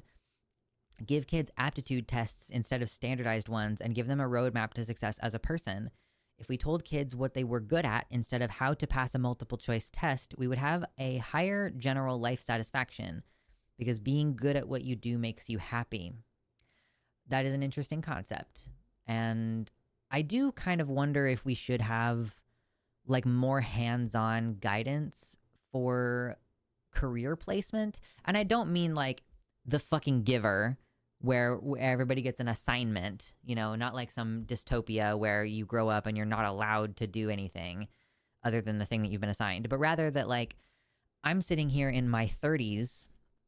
Thank you so much, Turtle Bird Me. 1 second. I'm in the middle of a sentence. I'm going to try to finish the thought. I'm in my 30s and I'm trying to figure out like what is a good job for me. I think that we're going to get a whole lot of like rahs here for a minute. So like trying to yeah, this is going to happen for a minute. I'm actually going to go ahead and mute it so that it comes up on the screen, but it doesn't keep saying rar. I'm sitting here in my 30s trying to figure out what career I should do. You know, what am I actually well suited to do? And what am I interested in? Like there has to be a sweet spot there of what you're interested in and what you're good at. And I feel like I just haven't figured that out. And I don't know when or if that's going to happen. Basically right now I'm a social media person. And so what I'm thinking about doing right now is taking a couple marketing classes at the local college. So you're fine, Turtle Bird Me. You're good. Thank you very much. It's very generous of you. 5 gifted memberships from Turtle Bird Me. I don't have a ton going on with memberships right now. There are a couple of videos that you can see, like vlog updates, and there's a bunch of like posts. Like I posted a picture of my cat on the memberships only tab, so you can go check that out if you want to. I don't have a lot going on for memberships, partially because YouTube takes so much of your guys' money when you donate on memberships, but I figured, you know, I wanted to at least have the option so that you can get the cool names in chat, so that you can get your shout outs in chat and everything while we're streaming.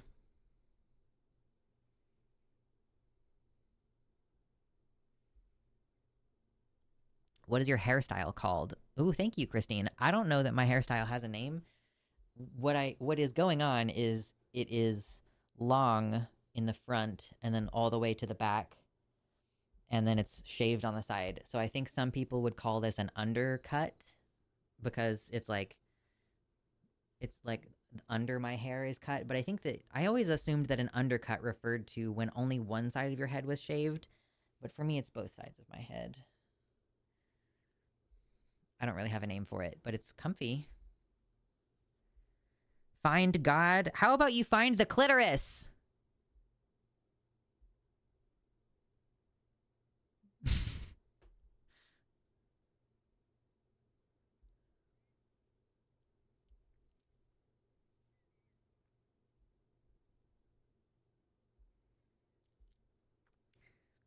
Check the college and see if they offer aptitude testing. IDK data is beautiful, and you can learn about this at any point in life. It's just most useful in early childhood. Yeah, no, totally.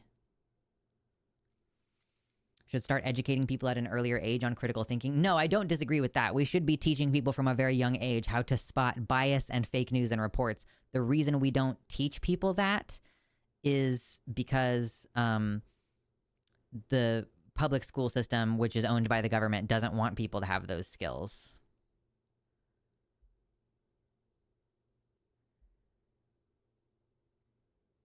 I feel like it was really underappreciated that this dumbass just came into my chat and yelled "Find God" at me with a bunch of exclamation points, and that my response to that was very funny. But I guess if you're on the website chat, you wouldn't know that I was responding to someone in the YouTube chat. I don't know what the deal is. We've gotten so many trolls today. This is so many more than usual. That's fucking true. Yeah, the thing with education reform is that you have to wait like 20 years to see a real tangible difference. I know.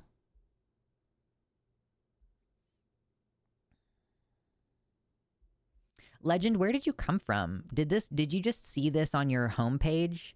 Like, do you usually watch trans content and it just showed you this? Like, you saw trans in the title and came over here? Again, you had to sit there for 1 full minute. You had to subscribe and sit there for 1 full minute. And you didn't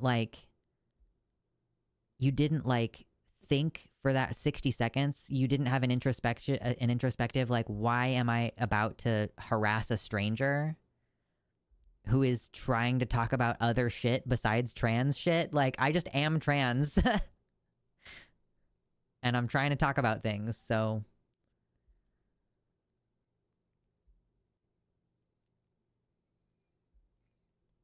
I checked what the anti-liberal channel had to say about my reel. They just reposted the reel. I was literally satirizing the right, but I think they didn't get it. Oh, Lamau, that's pretty funny.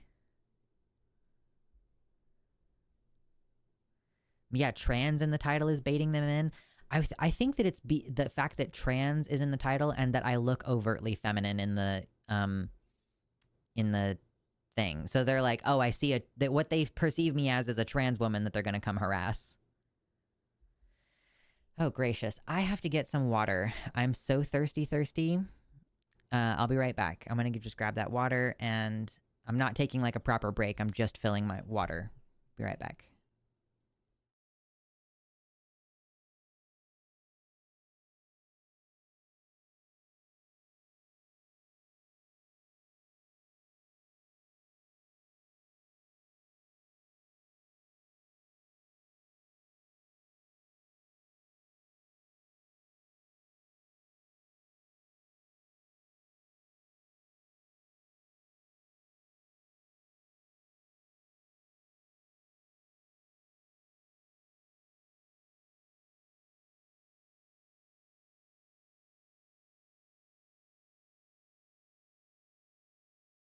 Okay, I'm back, babes. Hail, hydrate.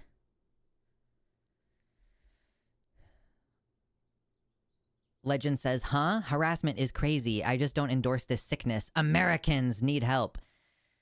I find that so interesting. What do you mean harassment is crazy? Do you mean it's crazy to refer to what you're currently doing as harassment? Like, it's okay for you to privately have an issue with trans people. I just don't know why you would come into my space to tell me what you think of me, which I don't care what you think of me. Again, you come in here like, find God, and I'm like, find the clitoris. Go be useful somewhere. Go pleasure a woman for the first time in your life, you know? Has Lux talked about the content nuke yet? What do you mean content nuke?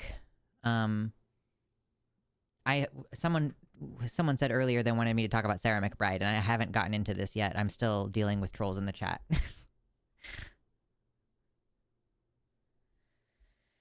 I need a new big water bottle. I haven't been using my big water bottle because it's just really inconvenient.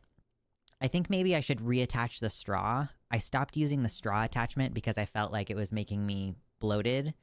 Because you suck in a lot of air when you use a straw. But then I have to like tilt this whole fucking 2-liter bottle backwards to drink every time, and it's inconvenient. And then like, having to clean it super often. I don't like taking the time to clean it. I don't know why. It just feels like an insurmountable barrier sometimes.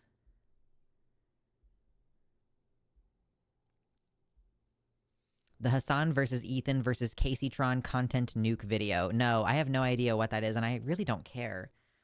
Why do I care about what's going on between Hassan and Ethan Klein? Excuse me.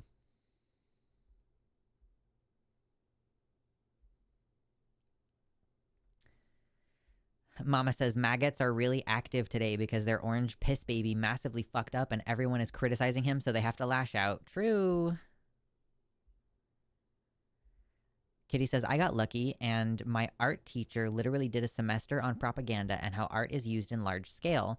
The Obama poster had just come out and he made our whole senior painting about propaganda that we were supposed to make about helping the world. Oh, that's fun.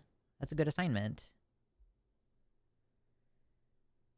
People know that harassment is a bad thing but don't understand what it is, and so reflexively they're like, no, I'm not, while they're literally continuing to interact with someone after being told no. Yeah, I mean, this is the thing, is that, and I've said this over and over and over again, hit the like button if you have ever had this situation happen to you. Someone comes at you sideways, and you match their energy, and they go, whoa, whoa, whoa, whoa, whoa, why are you so aggressive? Like when somebody comes in here and tells me about my chromosomes and is trying to make me feel bad by misgendering me and says like, oh, I'm not trying to harass you, I'm just trying to state the truth. And it's like, yeah, but I didn't come in your space and tell you what is going, like, I didn't say you have to do anything.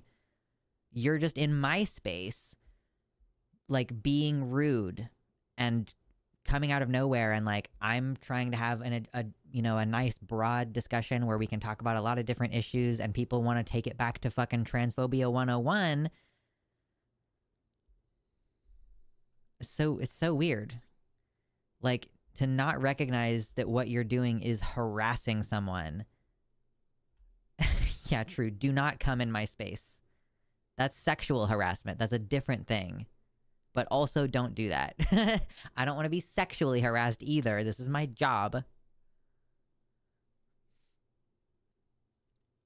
Katie says, I also did a report in college during a photography class about the guy who invented Photoshop by cutting film negatives into each other, and is why we have many of the earliest pictures that then created urban legends or are still used as proof of such. That's so cool.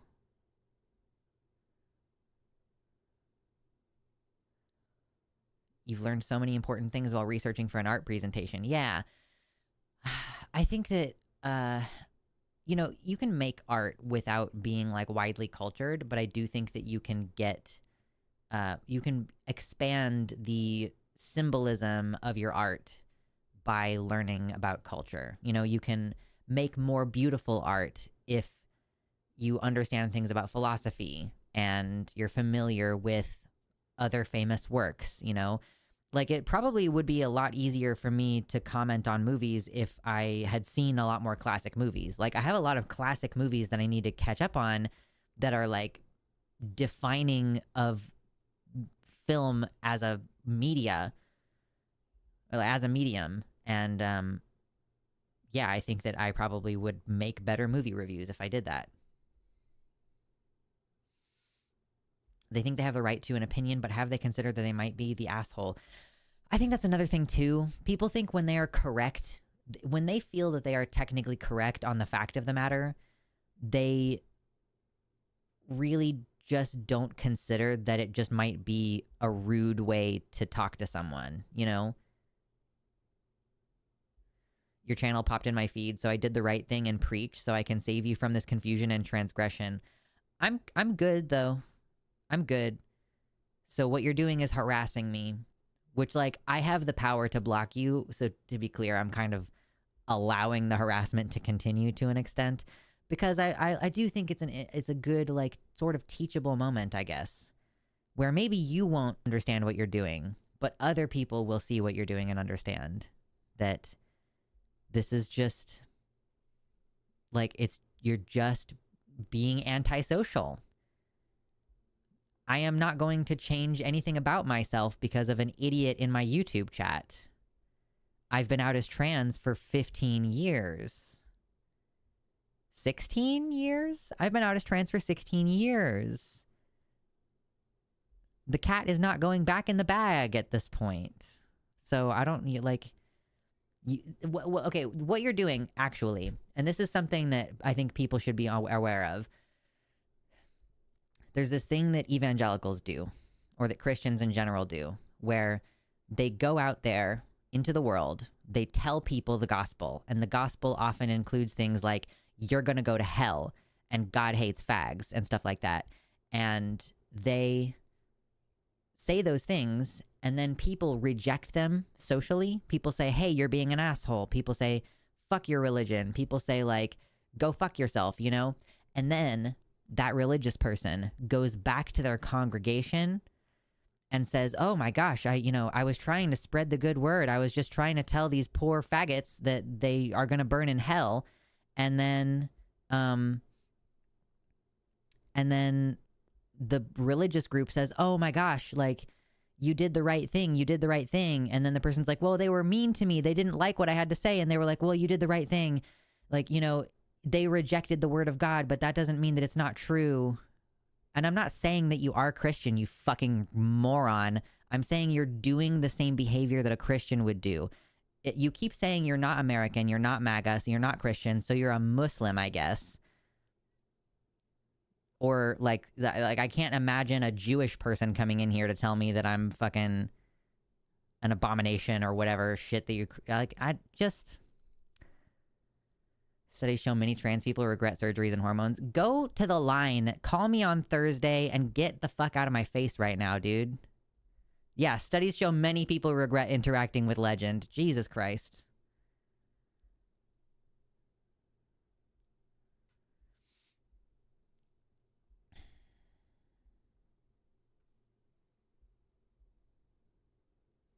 Oh my gosh. Christine says, I heard someone say in a Jubilee video that he does not believe in intersex people, while an intersex person was literally standing there. It is literally biological fact. Intersex people are biological fact. And to say, like, I don't think it's real. It's like, but I'm standing right here. And it's like, it's quite similar for people to say, like, trans people don't even really exist. I'm going to speak out against the demons because the demons don't exist. Like, trans people don't exist. Like, okay. Your statement of that belief does not change the material reality of how, like, literally millions of trans people live across the world. Statistically, more people regret hearing about this dude than regret transition. Also true.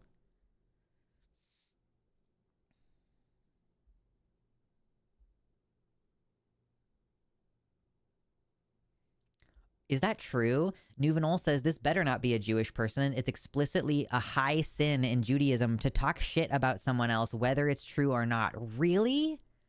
Oh, that's funny. Truth hurts, which is why you're getting mad. Oh, it couldn't be that you're harassing me.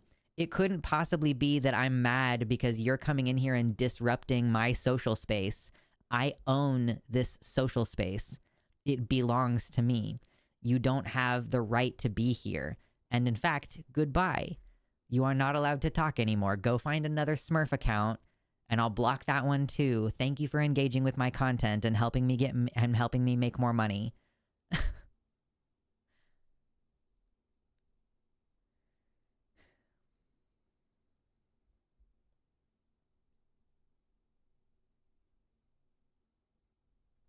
See, I can get on board with this. Holly says cis-binary genders don't exist. Binary genders were just made up. True.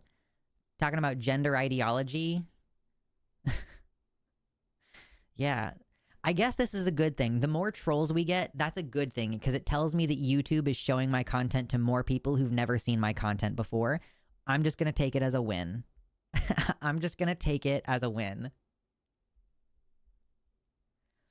You need help. Meanwhile, the professionals that would give someone help affirm trans people. I know I've seen that before. Like, there's an assigned male, I think it's assigned male comic that, yeah, someone's like tells you to go to therapy and you're like, okay. And then you go to therapy and your therapist is like, it sounds like you should transition. And the person's like, okay. It's like, that's what happens. Imagine they're like that other troll that donated. I would love it. If these people want to be my pay pigs, if they want me to humiliate them in front of everybody and then pay me, I'll do it. But it's like, I'll only do it for free for a little bit. You only get a sample for free.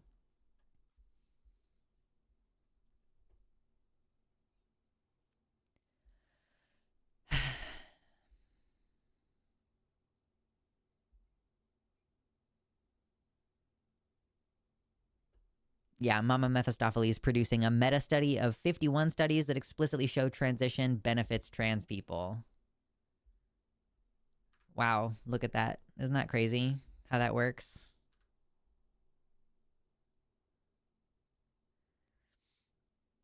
How many more are we going to get? We have 2 more hours of stream. How much longer is this going to last?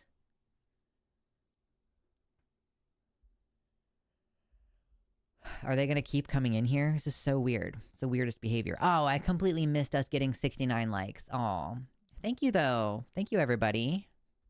Okay, so Sarah... Okay, so now that we're done with trolls, we'll talk about Sarah McBride. Okay, hold on. Woo, no. Accidentally minimized my stuff. I want it back. There we go. Okay, so here's an article from Aaron Reed. Congresswoman McBride recently interviewed with Ezra Klein at the New York Times, where she advocated for a politics of appeasement when it comes to transgender people. So first of all, I feel like if you're trans and you're doing anything with the New York Times, that is kind of an automatic false start. Like, you've already kind of fucked up because the New York Times is supporting our genocide. That's a problem in and of itself. So, okay, on Tuesday, she sat for a 90-minute interview with Ezra Klein, published under the headline, "Why the Left Lost on Transgender Rights." Oh, that's fantastic. She doesn't have any editorial control over that, but that's still a problem. In the interview, McBride has suggested that trans people may have overplayed their hand and called for a political strategy in which leaders follow the polls rather than lead with conviction. Oh, so literally argument ad populum. If the majority doesn't agree with your rights, then you don't have them. At a moment when powerful interests are urging Democrats to retreat on support for LGBTQ plus people, immigrants, and other marginalized groups in response to electoral losses, McBride's approach represents a more cautious and ultimately more harmful vision for transgender advocacy, where capitulation is the name of the game. I don't even know that I have much else to add on that. Of like, okay, we've talked about this before. We've talked about the fact that in this past election, Democrats didn't talk about trans issues. Republicans talked about trans issues, and Democrats just left the issue completely alone. But that doesn't seem to have won. And so I'm not really sure why Democrats think, okay, we didn't talk about trans people at all, and we didn't win anything. And also Republicans had fewer votes than usual.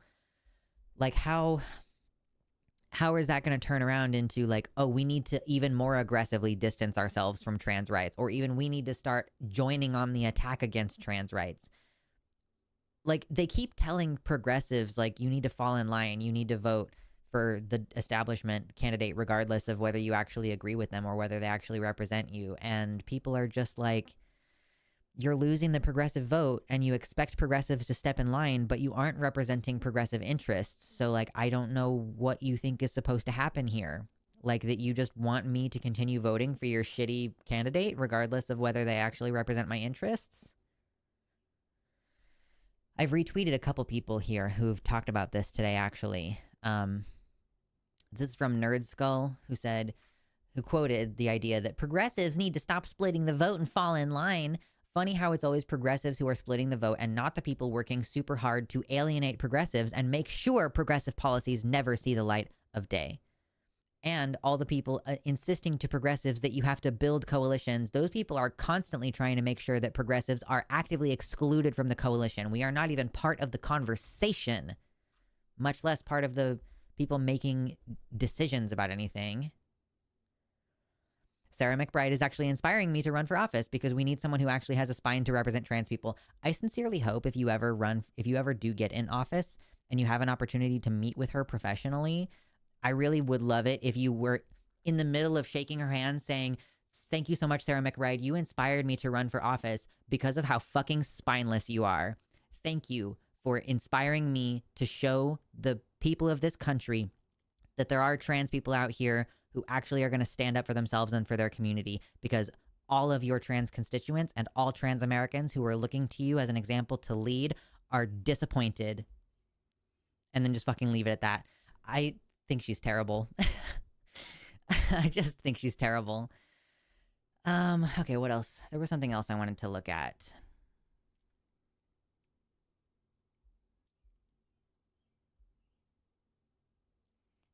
True. More trans people in office. More trans people in office. How much of a time commitment is it actually? Is it like a full-time job commitment to be in office? Certainly not once you get to the level of like US Congress, because they fuck off all the time and take all kinds of vacations and stuff. But like, I'm trying to think if I have the time to do that. I don't want to, but Christ, you know?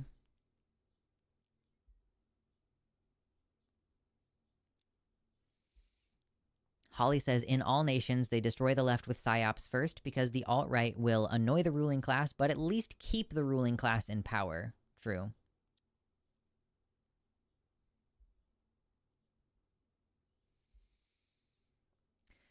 This was a person who said, I'll read the first tweet.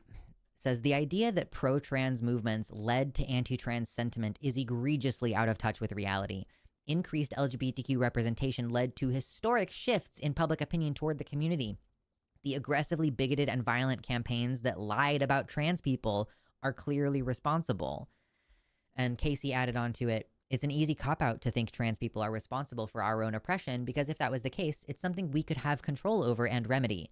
It's a lot harder to reckon with the reality that a coalition of right-wing groups are spending extraordinary money opposing us. Yeah, and honestly, it's victim blaming. Like, it's victim blaming, and it insinuates that like we have agency over it. You know, if you say, oh, trans people are the reason why this is happening, then yeah, it's like it implies that trans people have the power to make it stop. So if only you would stop arguing in favor of trans women in sports, if only you would stop doing that, then this would stop happening to you.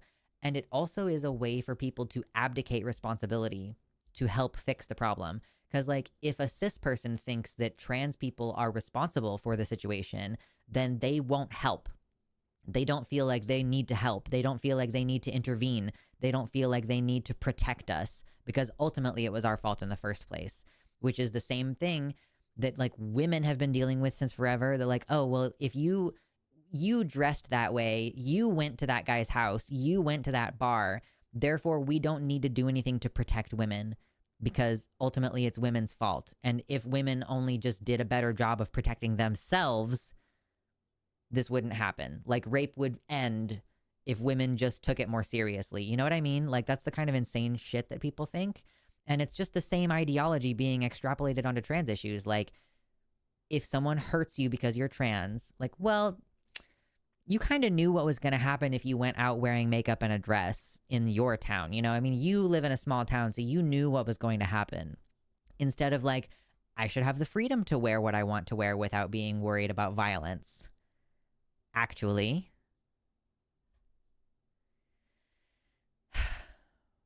Yeah, the abusive trick of why did you make me do this?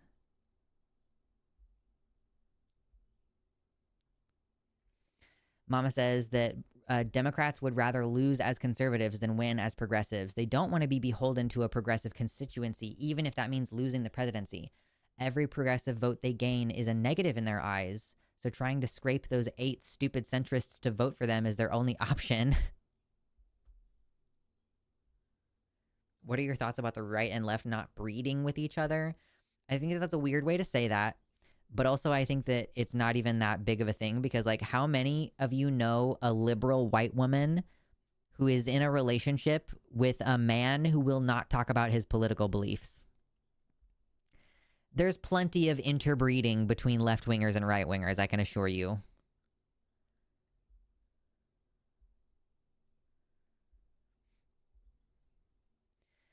Byron says, McBride aside, it makes a lot of sense when you remember most Democrats are too spineless to back a position that they believe in. So if they're just transphobic but were too cowardly to say so, they can reach for this, oh, it's unpopular excuse. And then there are the people who are careerists and just don't believe anything on the issue at worst, or are willing to compromise their good positions at best. That is a good point, that like probably there are a lot of Democrats who are transphobic who, yeah, they can't outwardly say, actually, I think that trans women are getting into women's bathrooms and women's sports in order to hurt women, because they know that that's unpopular with progressives and that people would be pissed at them. So they can't say that, but they can weasel out of it and say, well, it's because of this other thing. It's like, oh, it's unpopular. Similarly to how even in states where you have employment protections, like you're not allowed to be fired for being trans, but your boss will, you know, you'll get in trouble for things that your coworkers also do, and they will create a paper trail that they can use to justify firing you. It totally not because you're listen, listen, really, seriously, it has I promise it has nothing to do with you being listen, I don't have any problem with trans people. I don't have any issue. It's completely not because of that. It's because you didn't sweep the floor when you closed last night. So yeah, people are great at finding other excuses to hide their transphobia. We've been doing it for forever.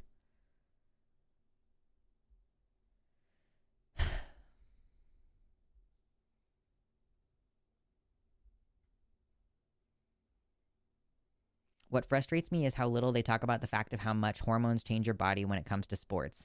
I mean, the thing that frustrates me is that hormones are not even necessarily predictive of sports performance. We've done studies on this. We know that access to good equipment and good coaches, so basically funding, makes a bigger difference in sports outcomes than testosterone level does. But also, yes, we have at least one IOC study commissioned by the Olympic Council, or the Olympic whatever it's called, Olympic Committee, and trans women are at a disadvantage in many metrics compared to cis women. They certainly don't have the same advantages that cis men have. And whether that's because of training or whether that's because of hormones, like because trans women are required to have even less testosterone in their bodies than their cis female counterparts. Yeah, it's just, this is the one area where it's like, you just come to see all reason die on the sports issue. What's up, Mosh? We doing news today? I mean, we're kind of just talking about whatever. It is a heavy politics stream, but it is kind of a stream of consciousness politics stream.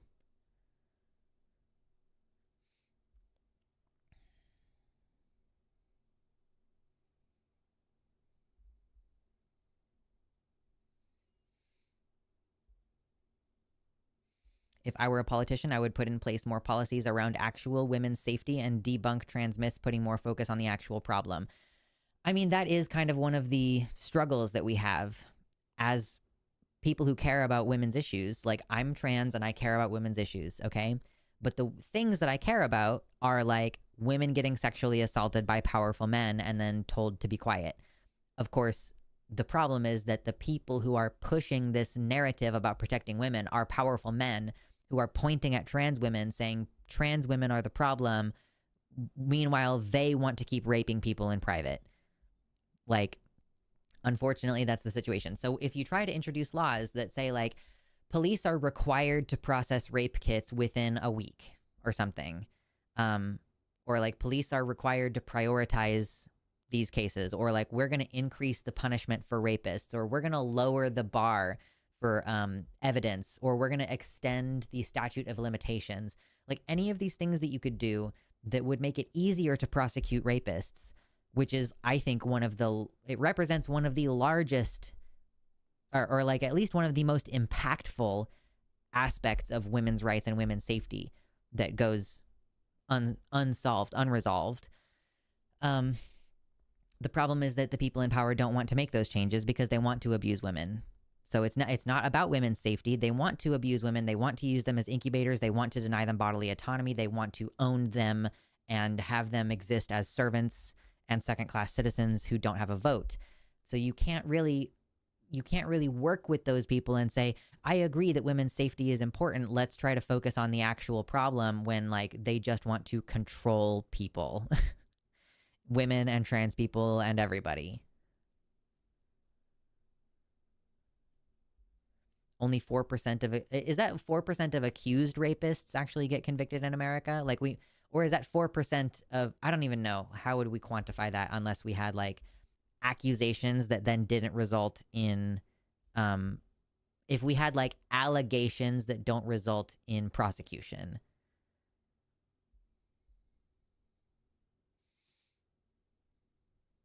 Look at that one male swimmer. He is a Superman physically. Yeah. Why was Michael Phelps even allowed to participate if his muscles produce like less lactic acid? Like, because sports are supposed to be unfair. There is, if a freak like Michael Phelps can swim and we're gonna allow it and he's gonna win, he's gonna win medals and stuff, even though he has like a biological quirk that other people don't have. But we're not saying it's unfair for him to participate. It's just a natural variation, and we want to see excellence. We want to push the extremes. We want to see what it is that human beings are capable of, except in women's sports. We don't want you to do that there.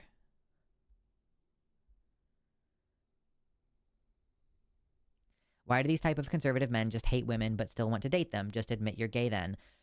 Because they aren't gay.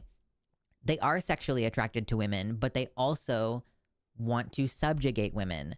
They don't love women. They're attracted to women physically. They crave women's bodies. They crave the comfort of a mother. But they also want you to serve. They want you to obey. That's the thing, is like, it's like the idea of like, how can a white man be married to a black woman? Because he thinks that women are inferior in the first place, and her being a black woman is just another layer of her being inferior to him. And I don't mean like any interracial couple, obviously. I mean like a conservative. I'm sure we all have met some conservative who has a wife of color, and we're like, how does that work? And it's because women are property to these people. And so, yeah, he thinks he's better than her no matter what color she is. And it just increases it if she's also a woman of color. Women are being forced into surgery and medical intervention when their T levels are too high. Why are MAGA not bringing this up? I mean, they'd just treat those women like they're actually secretly men or secretly trans. It's the whole thing with Imam Khalif.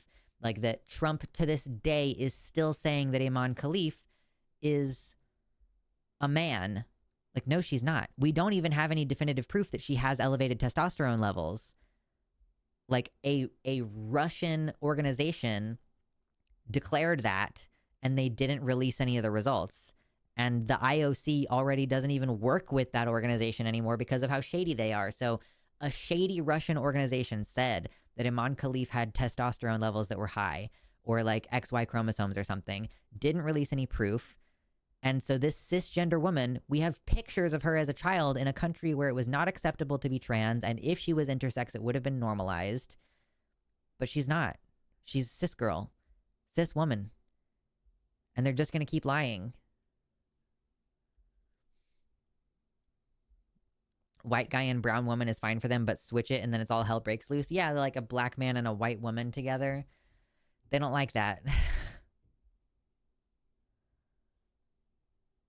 Yeah, Imam Khalif represents a country where being trans is straight up illegal. Totally. This Imam Khalif stuff feels like it was forever ago. The news cycle moves so fast. I know. We're already talking about the next Olympics. Because isn't it going to be hosted in the United States? Or maybe I'm thinking of the FIFA Cup or something. Like, there's some event happening that's supposed to be held in the United States. And a lot of people are concerned about how, like, attendance, because of how much my country is cracking down on foreign visitors. And so, like, yeah, maybe all of the sports performers will have a special little flag on their passport that says that they're allowed to come in. But then are any of the people who want to see it, like the people who would come see it, are they going to come? Is this like something that the global economy relies upon the tourism involved with the Olympics, and we're just going to kill like more than half of the participation in that, like more than half of the tourism of that? Yeah, specifically that Russian boxing organization said that Khalif was a man after she beat the Russian prize fighter in a previous competition. Yeah. Can we still have the Olympics if we start World War III? Now, I want to say, I saw a post earlier that said something that I think is pretty true. The thing about World War III, we, in order to have World War III, you have to have like countries that are willing to go to war on your behalf. You know, like usually World War, it starts with like a small conflict and then those countries get all their buddies involved, you know? But I don't know how much anyone wants to get involved with this. You know, like, is this just going to be America and Israel against Iran? Like, is anyone else going to join America in that? I guess the real question is like, is there going to be an interest like China who starts backing Iran? I guess that could turn it into, I guess it's like a proxy war, though. A proxy war isn't the same as a world war. They're called different things for different reasons. But also, I'm not a fucking expert in geopolitics. This is just me kind of riffing off of what I understand is going on. I'm not entirely sure if we're looking down the barrel of World War III or if it's just... Okay, so Iran is backed by China and Russia. Really? So it's interesting that we would make a move against Iran if Trump wants to buddy up with Putin. It sucks that trans people only get questioned about cheating in sports when they win. That's not even true, dude. There was this one time where a trans girl did a skateboarding competition and she didn't win. The person who won first place was like a 14-year-old girl. And there was another cis woman who performed worse than the trans woman. But the trans woman didn't even, it's not like she even got like, oh, she was so close to getting first place or anything. I don't even know if she placed at all. But there was a cis woman there who was like, it's so unfair that this trans woman participated in it. And it's like, dude, we both lost to a 14-year-old girl. Can you fucking shut up, please?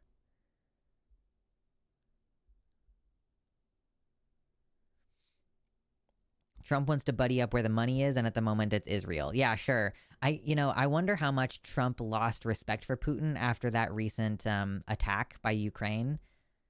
Like, ooh, it's got to be a real blow to your international ego. Yeah, Riley Gaines lost her shit because she tied for 5th. Right. She raced against Leah Thomas, and they both tied for 5th place, and she has made an entire career out of that.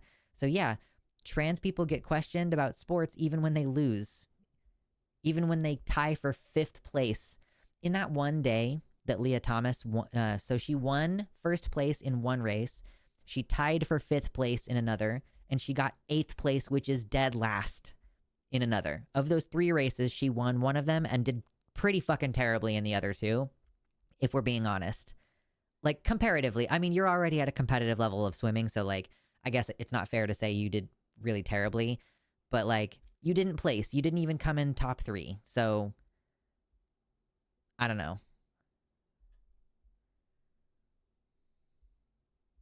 It's a world war when the victims are white people. Fucking true. Yeah, Jesus. I wonder, could we reduce it down to that level of complexity?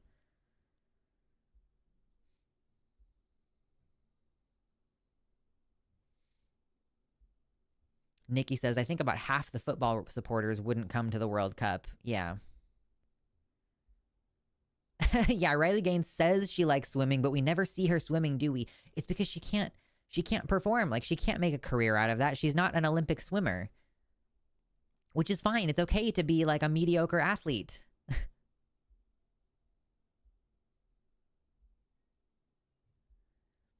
75 likes today. Good gracious. Thank you so much, everybody, for hanging out. I really like these flow of consciousness streams. I know that I'm still talking about politics like a lot, even though I keep saying I don't want to. I don't know. There's something nice about doing it in a free-form stream of consciousness way, rather than like, this is me trying to educate and post a video, and then I have to review this footage later. I can just say all of this stuff and then not review the footage later. Isn't that great? I don't have to rehash any of this later by editing it and uploading it to my channel.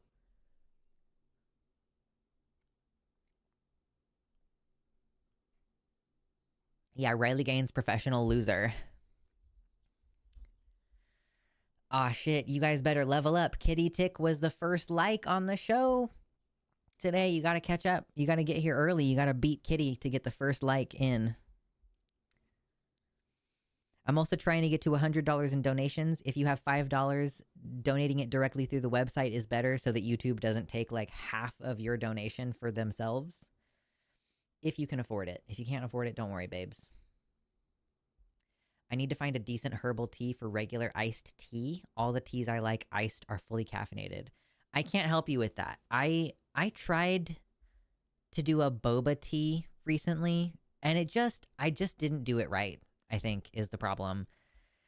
Like, I've never made an iced tea before. I always just have, I do my mug, and I have my usually loose leaf tea. Then I have my infuser, and then I put a little bit of heavy cream and a little bit of honey in there. Boom, that's my tea. I drink it hot. Or I drink it lukewarm if I forget it in the kitchen, as you do. But I made myself a boba recently because I bought some boba pearls at the Asian market. It's like you just put them in boiling water or you microwave them and they kind of, plump up a little. I did that. I used honey. I made myself a green jasmine tea specifically. That's the one that I wanted that day. I should have brewed that stronger and used less ice, I think.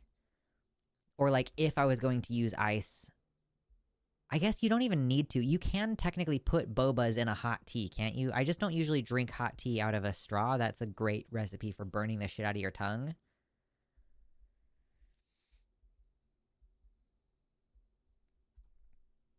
I gotta make some iced tea. It's way too hot for hot tea here. Oh, no, totally. I completely understand. Yeah. But yeah, it was way too weak. My green tea, I should have put more tea leaves in there. But now I'm reaching a point with that particular one where I'm going to have to replace it. So I either need to get in touch with the tea place that I purchased from at the Renaissance Festival in Kansas City or find a replacement jasmine green tea. Replacement jasmine green tea.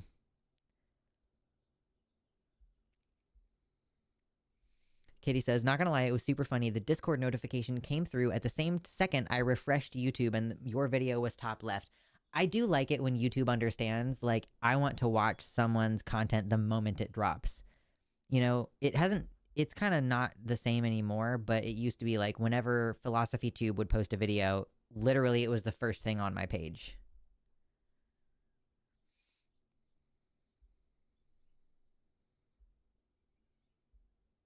Oh my God. Pink Closet says, according to the Crown Prosecution Service in the UK, incidents of domestic violence increased by 26% if England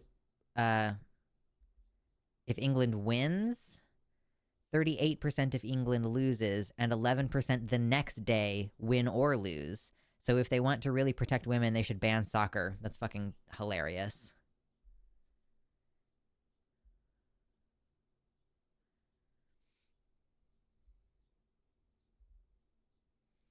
Iced tea is new to me. I do love hot tea, but it's been recommended for the hotter days. Yeah, I would say be careful too about caffeinated tea because caffeinated tea is a diuretic. So even though you are drinking something, you will also pee it out. Ew, Parmesan in his bubble tea. Your friend needs to go to the Nuremberg trials. Nuremberg trials for your friend who puts Parmesan in his bubble tea. Ew. When I make iced tea, I use twice as much tea because the ice waters it down. Yes, that's a good idea. I'll do that next time. Sophie says, by the way, let's all mix tea and wine and get drunk and waltz with Tim Walls in the Hall of Malts. I see you're still at the library sipping on your hooch.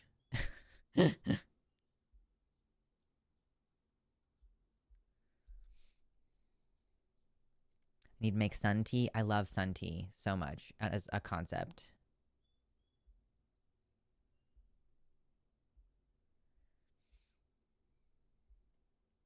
How do we keep the queer community thriving after the Handmaid's Tale style counter-revolution? I'm going to be full disclosure with you here. I've not seen The Handmaid's Tale. I probably should. It's probably one of those ones that I should watch because of its political importance. And, I could maybe try to make a video about like, oh, what are we learning about The Handmaid's Tale however many years later? Man, yeah, genuinely, it was like 10 years ago when Handmaid's Tale first came out. I remember being at Convergence, the con that I used to go to, when like they were talking about it on a panel, and I was like, I don't want to watch this depressing ass show.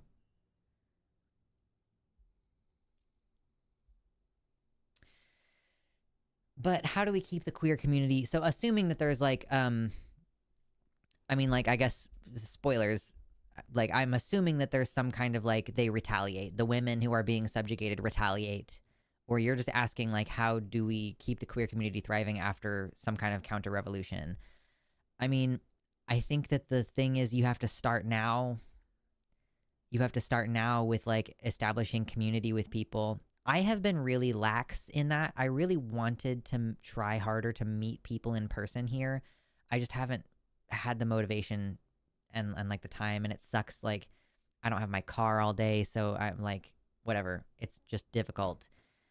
But I think that it starts now. You have to build community with other queer people, and you have to build community with other folks that aren't queer. You have to become a valued member of your community. You have to teach yourself a lot of useful skills. Try to learn something like super useful right now. You know, like if there is a local community college where you could get a certificate in something like small engine repair, or, you know, if you could become a building inspector with like a limited training, we need people with those kind of practical skills. As like, so engine repair is going to be more and more and more and more and more in demand as people buy less and less new because of tariffs and stuff, right? So repair, everybody always needs repair, but especially in high demand when the economy is doing poorly. If the economy fully collapses, then being able to repair things is going to be an essential skill that like you need to have.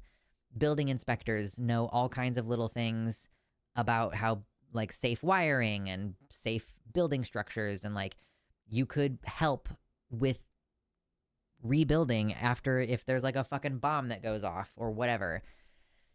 Learn practical skills that are going to help people, and really just actively participate in your community, because you're not going to suddenly like, oh, suddenly there's a counter revolution and the government falls and now I'm scrambling in the aftermath of that to figure out how to survive. Like, you're fucked already. If you get to that place where like society has collapsed and you don't have the infrastructure to support you, you don't have friends who are willing to share what they grow in their garden with you, you're already fucked. Vets will replace all hospitals after civilization collapse. Yeah, veterinary care. That's so fucking true. Like vets are so good, and I don't like veterinarians, not vets, like veterans, veterinarians. They know how to adapt medical equipment for unconventional situations. They know how to compound medicine a lot of the times, or like veterinarians have to work with animals that weigh a tiny amount all the way up to animals that weigh a lot. So they also have to be familiar with medication doses as it relates to weight. And like, so just like that would be like, if you can go to a veterinary training, fucking do that, please, because that would be an essential skill. I saw a TikTok that was like, after the revolution, where there'll still be spreadsheet job. I want spreadsheet job. Yeah, I truly do think like you're still going to have to manage community resources. Like somebody is still going to have to keep track of like how much corn do we expect to grow this year? How much is that going to be per person until next year when we have another harvest? Is any percentage of that going to be able to be saved for use later? Or like, are we going to go through this really quickly? Like what percentage of that corn do we need to save for seed next year? You know, like there are math and spreadsheet related jobs that will still need to happen. I promise. There's going to be something. You can become a vet online. No way. Really? Hold on. How to become a veterinarian. You have to complete a Doctor of Veterinary Medicine from an accredited veterinary school, pass the North American Veterinary Licensing Examination, and obtain a state license, a process which typically takes 8 years, including 4 years of undergrad study.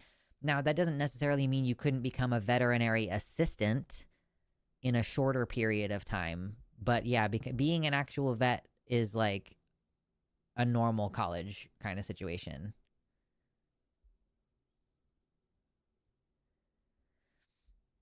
For years, I thought dystopian fiction was a warning, a way to avoid the dystopian future, but I was wrong. It was just instructions. I mean, I do think it was meant to be a warning. It's just that people didn't take that shit seriously.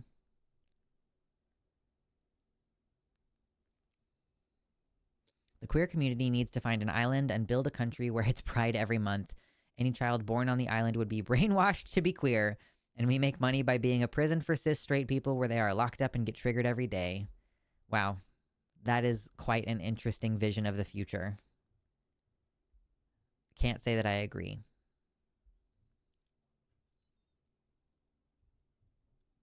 Oh my God. Miles says that there are members of the Taliban who complain about having to do office admin work. You can do the revolution all you want, but Microsoft Office comes for us all. Oh, that's funny.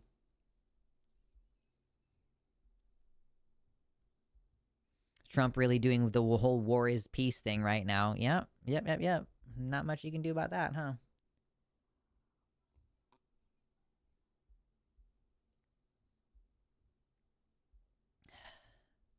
Oh, yeah, in a box. Hi. Can I shout out the charity I work with? It's relevant to the topics of sustaining the local trans community. We are running a gender festival next week, and it's basically a pride without the march. Yeah, please. Absolutely. Shout it out. Like, so long as it's not doxing you in some way. I know that you've been working with this charity for a while, so yeah, please shout it out. Yeah, dystopian fiction is not really supposed to be a discussion about tomorrow. It's an honest perspective of where we are. Yeah, I agree with that. Like, yeah, dystopia. You know, I see this post that goes around every once in a while that is responding to the way that people talk about these things, like the way that people talk about dystopia, and people being like, oh my God, can you imagine in this cyberpunk utopia where like you literally have to pay a subscription fee to use your cybernetics, and how horrible that would be in the future. And it's like, dumbass, we already live in this world. Disabled people already have to pay to be able to use their own body parts. You know, like the most common one is you have to wear glasses, right? You have to pay someone to be able to use your own fucking eyes. And then, okay, you need to like get a wheelchair or get a cane or get a walker. You have to pay someone to be able to use your own body to move to a new place. Like, we already live in this world. That's the thing people don't understand about dystopia. It is not predicting a bad future. It is criticizing a bad present. Veterinarians have a high rate of burnout and unaliving because they have to put down so many pets. Yeah, I actually had the vet that we used to go to. Yeah. So it is hard to see animal suffering all the time, and like people who take poor care of their animals and like bring them in too late when they could have been caring for this, you know, like they have a condition that could have been caught early, but people just don't go to the vet because they can't afford it or whatever. And so, yeah, you're just like putting animals down all the time. It's pretty stressful.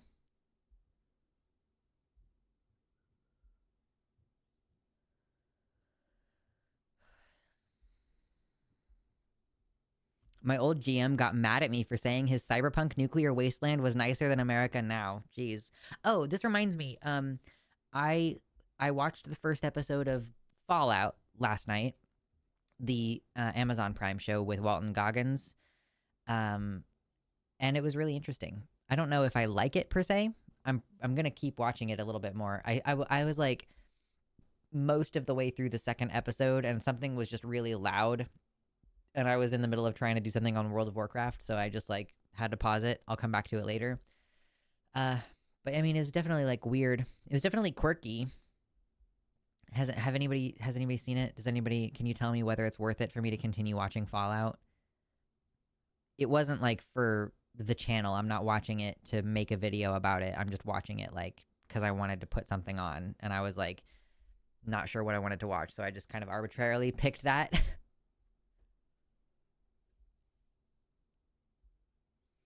I'm an artist with a chronic illness. IDK, how to help the revolution. You know that propaganda is something that we need, right? Like, so many young people exist on the internet nowadays. As an artist, you can create memes. As an artist, you can create graphics. You can, like, volunteer your time for, like, oh, there's going to be a protest near you or another event like that. Maybe they need someone to design their flyers. Maybe they need someone to draw something for their flyers. Maybe they need someone to design stickers that they can stick places so that people will join their organization. Like, artists have such an obvious role in the revolution. How many people exist on the internet and have been gradually being radicalized by memes? You can make memes. Is it true that most of us who are not cis are AFAB? No, that's not true. The rate of transness by birth sex is like roughly similar. It can fluctuate sort of depending on like who gets to be out as trans, who counts as trans, are we only counting people who go in for medical care, like all these kind of things. But yeah, it seems like it's basically the same. I have not watched Has Been Hotel. Has Been Hotel, I don't know if you guys remember us talking about the whole Poppy and Xena situation, but Has Been Hotel, like I used to see Xena, not Xena, oh my God, maybe both of them, but I used to see Poppy posting Has Been Hotel gifs all the time. And so now I can't think of Has Been Hotel without thinking about like this person who has like serious like abuse allegations against her. So yeah, sorry, I don't really mess with it. I hate thinking about propaganda as a positive thing. I'm aware it can be, but uncomfy. I think the problem is that the term propaganda is only used in a negative context. But like, think back to like when you first learned about different styles of writing. Like propaganda, when I was in middle school, my middle school teacher just presented it like it's objectively, it just is a thing that you can do. And it's kind of like how we view the word manipulation as being inherently like a toxic behavior. And we do frequently use it. Like usually when we say, you know, so-and-so is being manipulative, we consider that a bad thing. But in actuality, manipulation is just like any time you engage with any form of emotion or any kind of persuasion when you're talking to another person. Thank you so much, Inabox. 1 second. So like a baby who is crying is trying to manipulate the parents into feeding it or changing its diaper or something. So manipulation is a value neutral concept that can be used in good and bad ways. If I go to my boss and I say, hey, you know, first of all, how's your wife? You know, I know she had that surgery. I'm so glad to hear that she's doing well. That's amazing. I just wanted to talk to you about, you know, my kid has recently been sick. And so because we've been dealing with that and I've been, you know, working really hard at this company and I've been working here for so many years and I would like to discuss increasing my salary to this number. That's all manipulation. Like expressing that you care about your boss, humanizing yourself to your boss, talking about your problems, laying out how it would benefit your boss for you to make more money. Like, oh, and like this will enable me to, you know, work a little bit more and like, or whatever, and like be able to use my time more effectively, whatever. That's manipulation, right? So propaganda is the same thing. You can use it in good and bad ways. In a box, thank you so much for the $50 donation. Wow, thank you. Says, shout out to Sparkle, the National Transgender Charity. We focus on trans positivity and work towards improving trans lives. And this upcoming week, we're running Sparkle Weekend from the 27th to the 29th in Manchester, UK. If you want to check that out, you guys, sparkle.org.uk is the link to support Sparkle, which is so important. It's so integral in the UK where there are like no resources for trans people and everything kind of feels hopeless and things have ramped up quite quickly there. And it's such a small country, so it affects like all of you in more sweeping ways, whereas we can at least move to a nicer place in my own country. So yeah, all of those kind of nonprofit work, all of the trans support, trans resources and stuff in the UK is super duper important. So yes, shout out to Sparkle, sparkle.org.uk. If anybody can spare any emotional resources to go check that out and look into it and try to support their mission, that is a worthy cause. Thank you for the shout out in a box and thank you for the donation. Let me add that to the stream goal for today. That brings us up to $93.46. We will hit the stream goal very soon. Cat. My voice is so tired today. I've been talking a lot the last couple days. I hung out with my partner. Like Friday, I had to lecture my younger sibling about something, and then I had a serious conversation with my partner where we managed a conflict better than we usually do, which was pretty good, but I still spent a lot of time talking.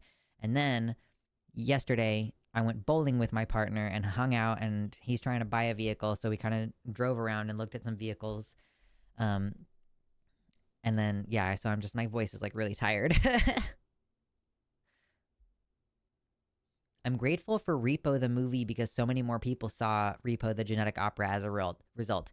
Didn't they just straight up rip it off though? Like without acknowledging the original storytellers? Like, did they not just completely rip off Repo?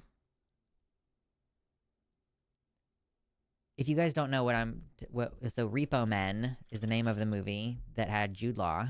So this movie, Repo Men, which came out in 2010. Repo the Genetic Opera, 2008.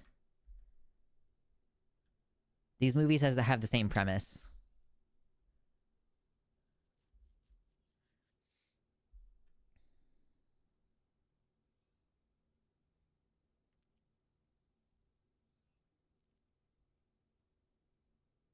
Picking up a rock is manipulating the environment. True. Yeah, also, Noah says, I drop catty barbs at the environment for being fat. Manipulation. Getting tested for ADHD and related conditions at age 67. I do love the word propaganda, and I'm trying to build up the confidence to tell my GP that I want to transition. I wish you all the best in that. It can be quite difficult. If you're using the term GP, that tells me that you are in the UK, and I wish you so much luck trying to convince somebody to let you take transition medicine. It didn't say inspired by anywhere on Repo Men. Yeah, it was like, you just stole the idea completely. It's kind of hard to come up with an original story in Hollywood these days, I guess. Yeah, it's not called Turf Island for nothing. True. Oh, gosh.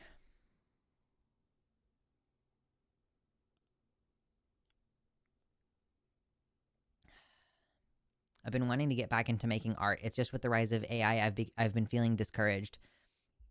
Maybe you should feel some sense of spite. I saw a post recently, and maybe some of you saw it as well, that was about a disabled person who has hand problems, who actually started making art recently because they were tired of like people saying, oh, well, you know, disabled people can use this to create art. You know, this is enabling disabled people to do something. And so this person was like, I hate that you're using me as an example for this, so I am going to make a point to learn how to draw, even though it hurts my hands. And I'm like, that's really cool. What is Turf Island? It's the British Isles. England is called Turf Island because there are so many turfs there. AI sucks at art and everyone's finally figuring it out. True.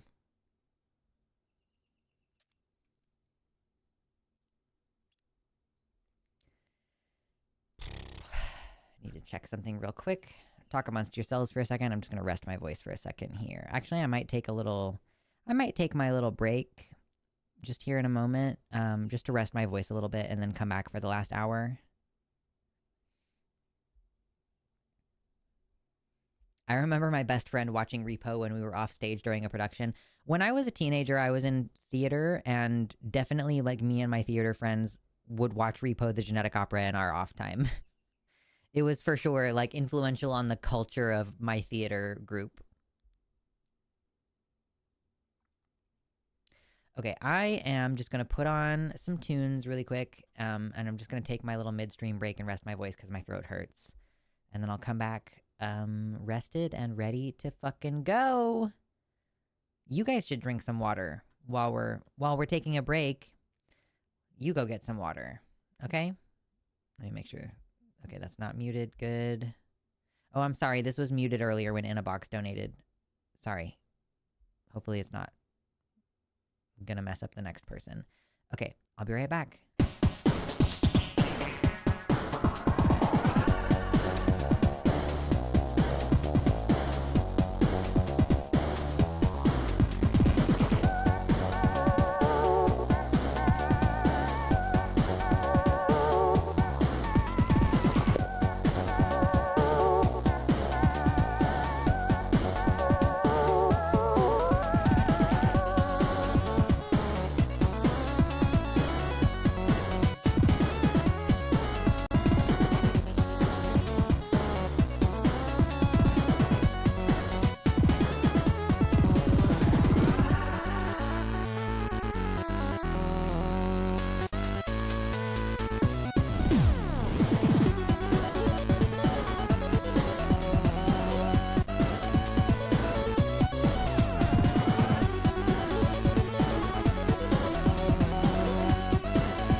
Jump scare. I'm back. Hello.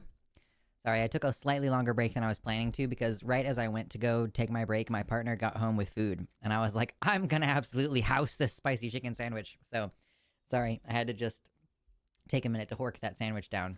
Now I'm back and ready for the final hour. It's the final hour. I don't like that song. I don't know why I did that. Anyway, so that's the first time I've ever had a Popeyes spicy chicken sandwich.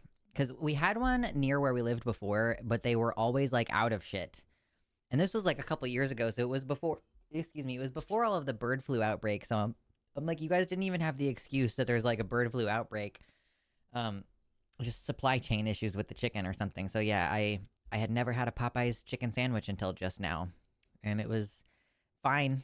I mean, it was definitely crispy. There's nothing worse than getting like what you expect to be a crispy chicken sandwich and then it's just kind of all one texture. Final Countdown is an earworm. Yeah, when I was in high school, there was a banner in the last like month of school. There was a banner that said the Final Countdown and they were counting down the days. It was like my junior year, so it's not like it was me looking forward to graduating. It was just the seniors. And I had a friend who I would sit with at lunch and every fucking day he would be like, and I'm like, Alex, stop it. Don't do this to me. Ugh.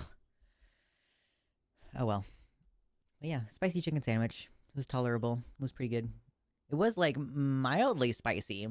I'm having this thing where I'm not like one of the spice heads. I'm not going to sit here and like eat the last 4 hot ones sauces for fun.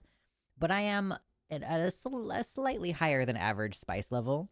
So I'll get what's supposed to be a spicy burger or what's supposed to be a spicy sandwich, and I'm like, I mean, it tingles a like little bit of tingle. My nose is responding. I'll get the nose running, but it's like it doesn't take very much for me to get my nose running. If I eat something that is too hot, just physically temperature wise, my nose will also run. So it doesn't really count, you know. Yeah, so I'm at this in-between level where I'm not satisfied when I get something off of a menu that's labeled spicy. I mean, you know, obviously, notwithstanding going to like a literal Thai restaurant or something, you know, obviously the range of spiciness is quite different in that context, but I'm just saying most places.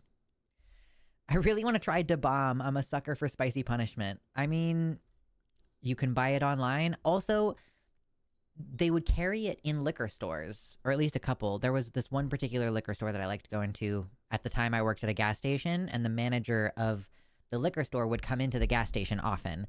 So I was like, oh, I like that manager. I'm going to buy alcohol from that store. Also, it was close to where I worked, so I could get booze on the way home. But yeah, they had Da Bomb hot sauce, like, amongst all those little things that they'll have as you're making your way to the register, you know?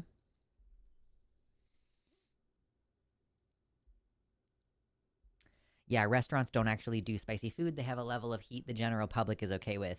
Yeah, but I'm just like, if you're gonna say it's spicy, or here's the new thing that people have been doing. This, it's almost a separate issue that I have, but it's building on the same issue, which is something is labeled ghost pepper.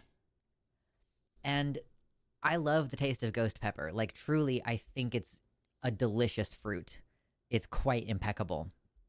And the spiciness is just like, it's so worth how good it tastes that like the spiciness, obviously, even though it's quite intense, is like desirable in that way, as opposed to like spicy that's just spicy for the sake of hurting you, which Da Bomb is, to be clear. I've had Da Bomb before. It's just spicy for the sake of hurting you. But yeah, so now people say ghost pepper, and it doesn't usually taste like ghost pepper. It's just like a marketing way for them to say, like, this is our extra spicy version of whatever the regular spicy version is. So, like, if you buy something that is labeled ghost pepper, it probably will have a more intense spice profile.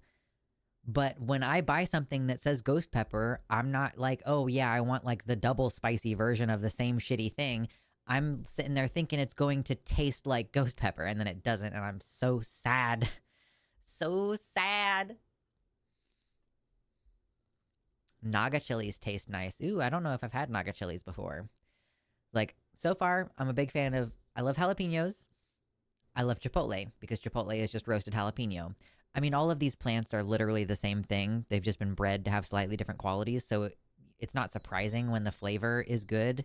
If you like one pepper, you'll probably like another pepper because they're the same plant. But like ghost pepper to me has the best flavor. I feel like I've tried a bit of like scorpion pepper before. Maybe there was something else that our friend was growing. I can't remember what it was, but yeah, I think all these things are good. I did not like habanero pepper, the flavor of it when I just ate it by itself, but I do like habanero flavored stuff. Like one of my favorite hot sauces that we have is a habanero based one. So clearly, like fresh habanero doesn't taste as good to me as processed habanero. Ooh, Scotch bonnets. Yeah, yeah.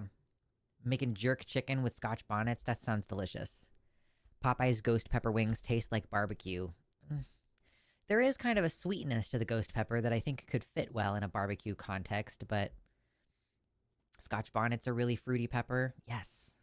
Yeah. Even Pepper X, you guys. Pepper X on the front end is really fruity, and then it just tastes like really intense black pepper. And that's why I don't like Pepper X, is because I feel like the fruitiness goes away too fast, and then it just hurts really bad, and it tastes like pepper. Like literally in like a black pepper sense, you know? It's funny how all these plants are unrelated to one another, but they're all called pepper. It's fun trying to tease that out. Excuse me. In a box, that's so exciting. I might be buying a house soon, which would come with a garden and space to try and grow things like chilies, for sure. I will say, you do be cautious if you're growing chilies and you're growing non-spicy peppers in the same garden. If you plan on harvesting your seeds, then you will need to somehow isolate them from one another so that pollinators will not cross-pollinate them. Because, for example, if you're growing habaneros right next to sweet bell peppers, they'll cross-pollinate, which won't hurt those plants that year, their flavor. But if you take the seeds and replant them, then it's going to be like less sweet than a sweet pepper and more spicy than a sweet pepper. So it's going to become like a hybrid, which you don't want, right? So my plan, if I ever have space to do it, is if I grow spicy peppers, I will grow those in like a separate enclosure and probably manually pollinate everything. And like, you know, even if it's in a greenhouse that has windows that open and close, I'll probably screen in those windows so that pollinators can't just like come in and out. Just for that reason. But I do love the idea. Spicy sweet peppers, that sounds awesome. I mean, that's what a poblano pepper is, right? It's like basically the size of a sweet pepper, but it's spicy. Pepper X is another one I want to try. Yeah. We bought the like I want to say season 21 Hot Ones sauces. So I have the Pepper X, the Pepper Triple X Last Dab.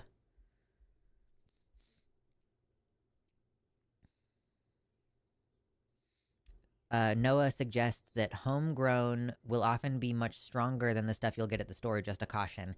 In terms of the spiciness, like the spiciness will be higher. I hope so.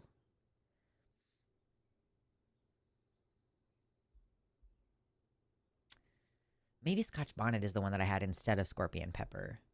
Like just a dried like sliver of the flesh of a Scotch bonnet. I can't remember what it was though. There's so many different varieties.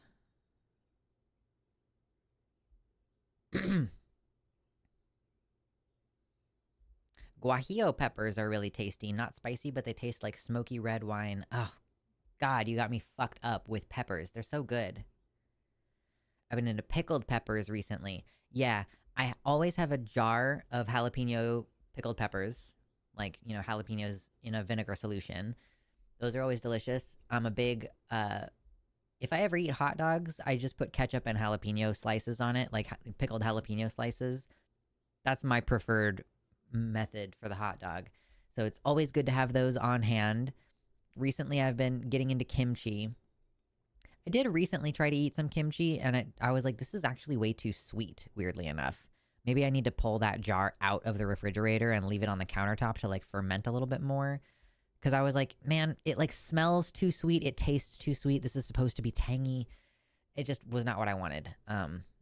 So I'm trying to get into kimchi as like a nice little spicy thing to keep around. Because it has gochujang peppers in it, which is how they make gochujang, I believe. Oh yeah, you put something in the chat earlier. Well, we were on the subject of while we were on the subject of AI art and, you know, being disabled and making AI art out of spite, this is an artist that Kitty Tick wanted to share who cannot use his arms and he paints with his mouth. The artist's name is Kirk O'Hara, and he does this by holding, I assume, by holding a paintbrush in his mouth and like painting that way. So yeah, it's no excuse. Like if you can't use your hands even, you know, relying on AI to generate images for you, you know, there's a reason why this is a skill. Try a different brand. Yeah. I do actually have a different jar. I have a different brand in my refrigerator. 2 different brands of kimchi right now. I'm going to try the other one. See how it is. You have feet too. That's true. You can hold it in your feet. I've seen people do that. Do drawings. Anything. Hey, Hugster Duck. Welcome to the website. What's up? Fermented is always good. Hell yeah. Kimchi, Luxander. Have you had radish kimchi? I'm really, really, really new to the kimchi world. So no, I don't think I've had radish kimchi. It does sound amazing though. But I'm on this kick. I eat yogurt all the time. I am brewing kombucha right now. It's doing a first fermentation. It's taking a little bit long because recently I keep opening the windows at night. And finally my partner convinced me to stop opening the windows at night. So maybe it will ferment a little bit faster now. So I'm working on a kombucha. I recently tried kefir, and kefir is insane. I don't think I like kefir. Or I bought plain kefir, and that was way too intense. But I also bought a blueberry kefir. So I need to try the blueberry kefir, and maybe that'll be a little bit more tolerable because it'll have a little bit of more complexity to it. But kefir was crazy. In kimchi I've been eating recently. Oh, I also just bought a container of fermented pickles because I know most pickles are like just pickled in a vinegar and salt solution. Excuse me. But I wanted to try out some like actually fermented pickles. So I got some, and I haven't tried them yet, but I'm really excited. I just really love fermented foods, it turns out. They're delicious. Radish kimchi is yummy, weirdly refreshing. Ooh, on the note of weirdly refreshing things, I may have already mentioned this before because I did make the same meal like a couple weeks ago. I really try to make sure we have a variety of different kinds of food for dinner in particular. I cook dinner like almost every night. It's really important to me to, you know, fill that gap, make sure we're not wasting money, making sure we're getting our lots of different nutritional variety and everything. So it's a big deal to me. But so on the note of like, I want there to be a nice variety, I would like to have more fish more often, but my husband is violently repulsed by the smell of cooking fish. But I can buy frozen already cooked fish and cook that. So sometimes we have fish fingers, like just fish fillets that have been breaded, fried, and then I put them in the oven, right? The easy way to do this meal is to just put the fucking fish in the oven, use the air fryer to fry up some frozen potatoes, like potato wedges, and then maybe buy some pre-made coleslaw. Boom. Easy. Throw it all together. But I also think that a variety in terms of your experience is also important. Like not just a variety in your diet, but a variety in your experience. So what I've recently been doing is I take those same fish fingers, pop them in the oven. While they're in the oven, I thinly slice some cabbage, just raw cabbage. I don't do anything else with that. Actually, in the future, I might put a little bit of lime juice on the cabbage. I actually do think that would be quite yummy. I didn't do it this time though. So it was just cabbage. I did a quick pickle red onion. So I cut up a red onion into slices, quite relatively thin slices. I tried my best. And then I put it in a jar with salt, a little bit of sugar, apple cider vinegar, white vinegar, and a little bit of water. And then I just kind of like shook that up and I let it sit there for like as long as I could between when starting to cook and when serving it. It's a quick pickle, right? Oh, Duke. Okay, got it. Yes. So cabbage, pickled red onion. I bought crema, which is like sour cream, but less sour and more thin. Like it's not as thick. I mixed some chipotle powder in with that. And then white corn tortillas that I just kind of cooked really quickly on the griddle.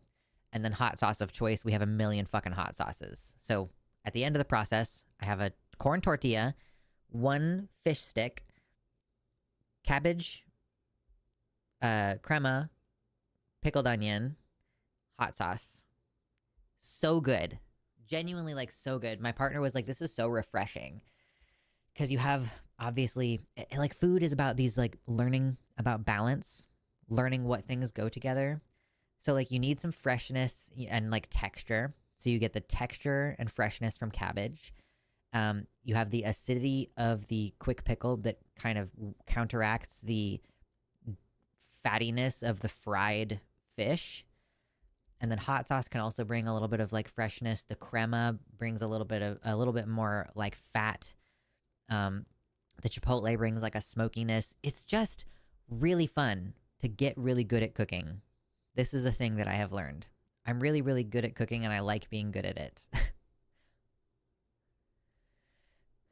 Yeah, you should get a pic of how your garden is going and put it in Feed the Dragon. Feed me. What are we feeding me? What do we got today? Andy's is sharing a cat. We have a cat from Andy. Why is it not working the way that it normally works? I want it to let me open these things. Okay, there we go. I can do it this way.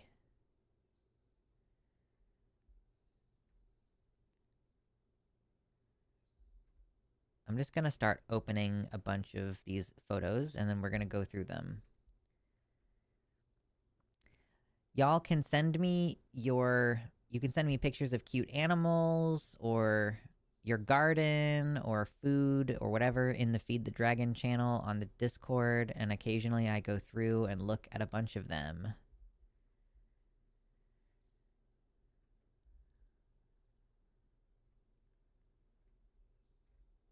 Okay, I'm going to pause there for a second and get back to it.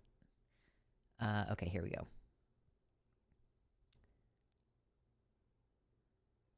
During lockdown, I spent most of my time on cooking YouTube, upping my game. Totally. I have had a couple things recently. My partner was like, oh, I love these quick pickles that you've been doing. And I'm like, you can thank Jamie for that. And he was like, Jamie from Sorted Food. And I was like, yeah, he makes quick pickle all the time. And that's like where I got the idea from. Yeah, so you absorb little things. And actually, I think I also got the idea of doing a chipotle crema from Josh from Mythical Kitchen. Anyway.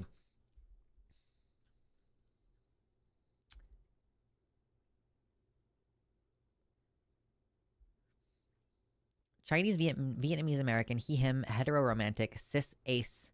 I heard radish kimchi is better for you than the cabbage, but they're both healthy. Yeah, I mean, they probably have different nutritional benefits, but they're both delicious and good for you.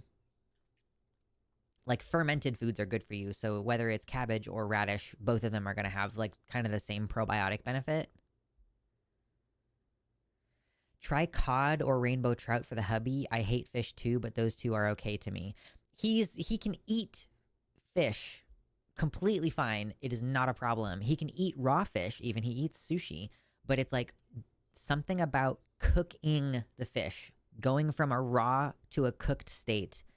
The smell is just like, he'll throw up. Like, it's genuinely like a sensory issue. So I think that basically we've concluded that until we have the ability to cook outdoors, we probably won't be able to cook fish in the house. But that doesn't mean that I can't get crab. You know, it's crabbing season is for sure started. We could get our own crab. We could go buy crab. Like, I can do that.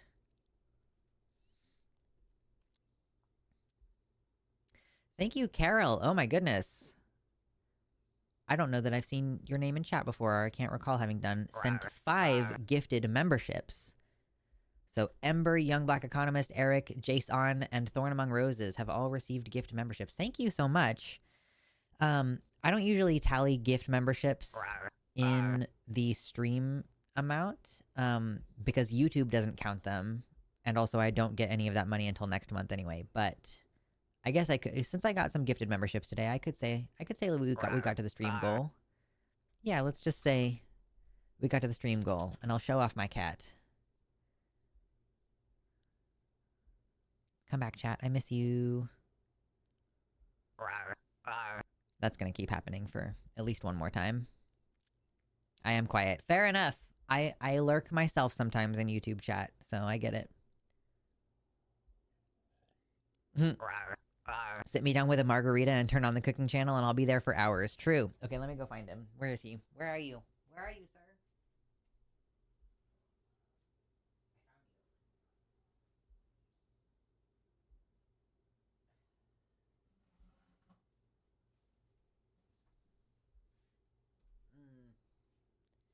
He's a poor baby. He's so sad.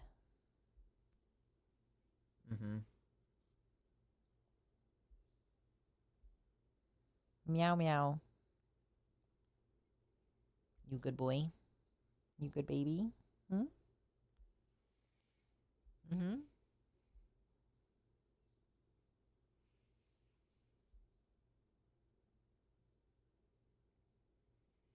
Just want to turn to show you that he's smushing his face against my face.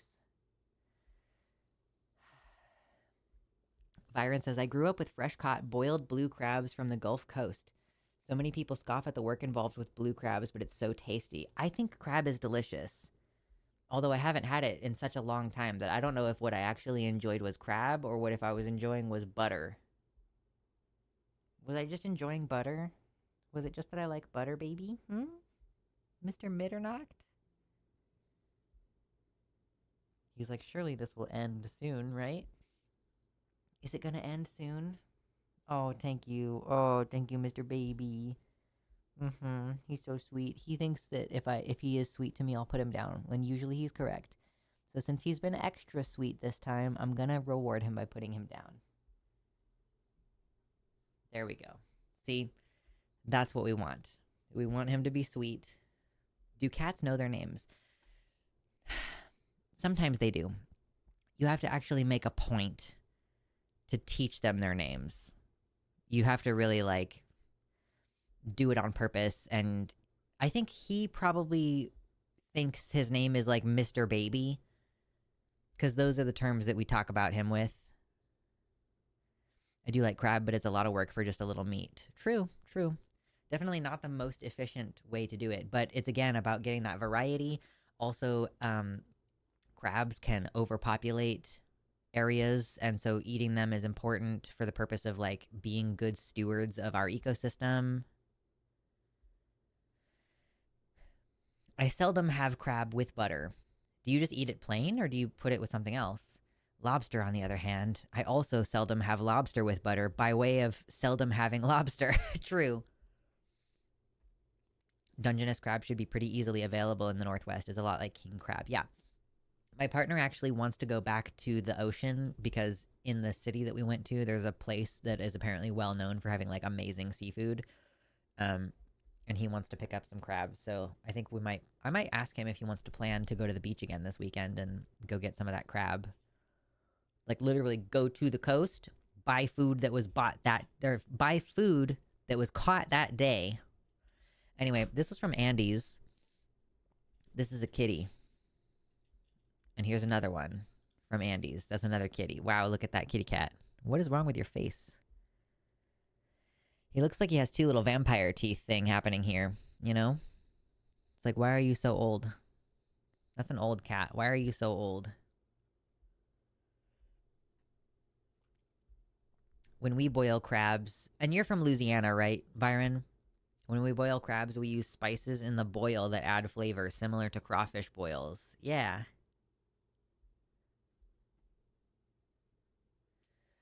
So you're not just boiling the crab. That kind of makes sense. You're not just boiling the crab. You're infusing the crab with flavor while you're cooking it. I'm like, I don't actually know. Yeah, like why would you boil crab in water? Because at the very minimum, you could boil it in like vegetable broth or like broth that has a bunch of MSG in it. That seems like the thing that would make the most sense. Anything, like, yeah, like you need to infuse flavor. At the very minimum, it needs to have salt, right? At the very minimum, the water is salted if people only boil in water? Because like, how are you going to get, what do you want? How are you going to get, you're going to want to make sure the moisture inside the crab. Hi, pretty baby. You good boy? See, he doesn't want to be picked up, but he does want to be in my presence, so now he's between my feet. Are you between my feet, mister?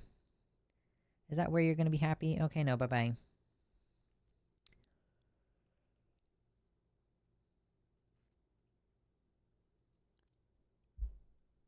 Okay, and then Kitty had a bunch of pictures that she shared. Okay, yeah, salt in the spices. No, but my question was, if there are people who boil... Okay, pretty sure you're supposed to season it like pasta water. Okay, that's what I wanted to know. If people are boiling crab without Cajun spices in it, I was like, are they at least doing it in salt water? Which I think you would have to. I don't even know if I have a big enough stock pot. It's like,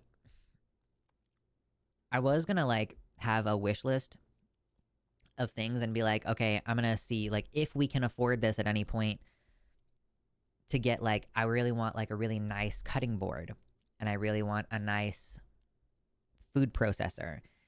And I would also really like a nice big Calphalon brand stock pot because all the rest of my cookware is Calphalon and I trust that brand. But yeah, I need like a nice giant sturdy crock pot. I don't know why this is, but I was at the Asian market looking at some of their really big stock pots, and a lot of them had the sticker on the bottom that says, like, this product has been found to have cancer reproductive harm according to the state of California.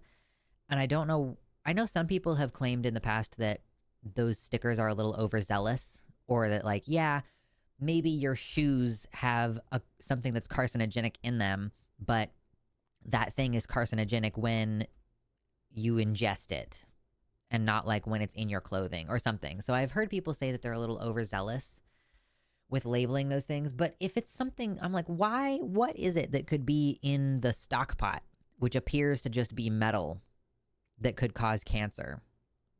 I don't know. But it kind of freaked me out a little bit. And I was like, yeah, okay. I can't get a cheap stock pot from the Asian market. I'm instead going to get one that's like $300 from Calphalon. My chin-up bar had one of those warnings. Yeah, totally.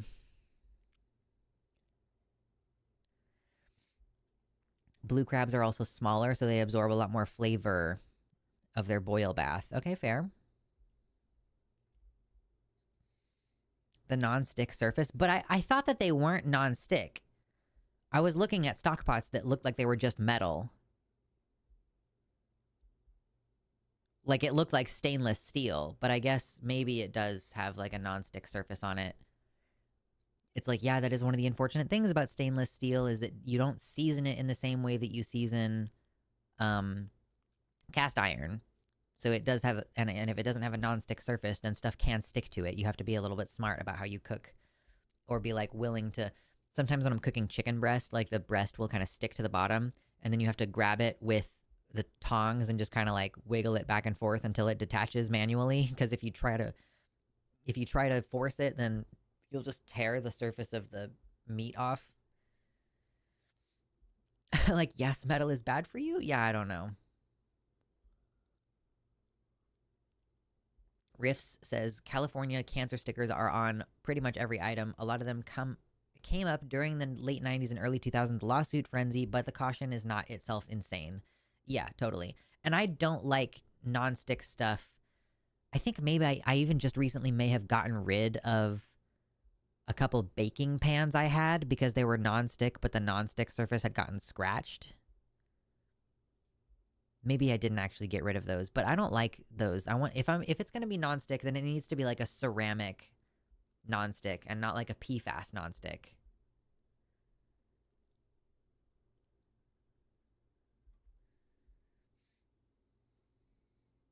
I figured out with lobster that I don't like lobster so much as I like drinking butter.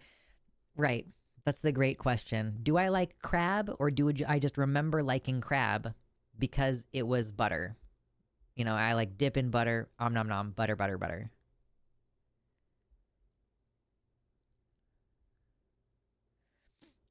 Lobster and crawfish. Oh my god. Lobster and crawfish are very similar, but crawfish are smaller and are cooked in spiced water that they absorb, so the flavor density is way better in crawfish. I don't even know how I would go about cooking crawfish. And it wouldn't be local. Like I don't think there are crayfish. Do we have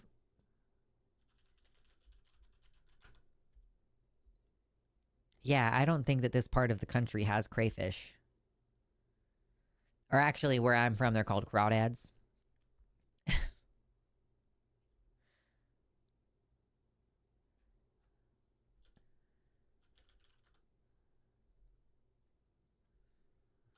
Why are you making so much noise? Okay, no, we do have them up here. We have crawdads in the Pacific Northwest. They can be found in freshwater sources in Washington, lakes and streams. Okay, cool. So we could get those fresh here. I guess I just assumed that that was more of a thing in the Midwest and the South.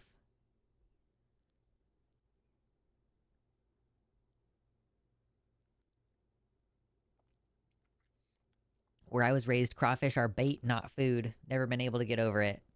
Sometimes people use chicken to bait crabs. I've seen a ton. Like, I've seen so many crabbing videos recently, where people, they have like a fishing line basically with a chicken bone, like a bone-in chicken leg that's like thrown out there, and then they lift it up and there's crabs just like,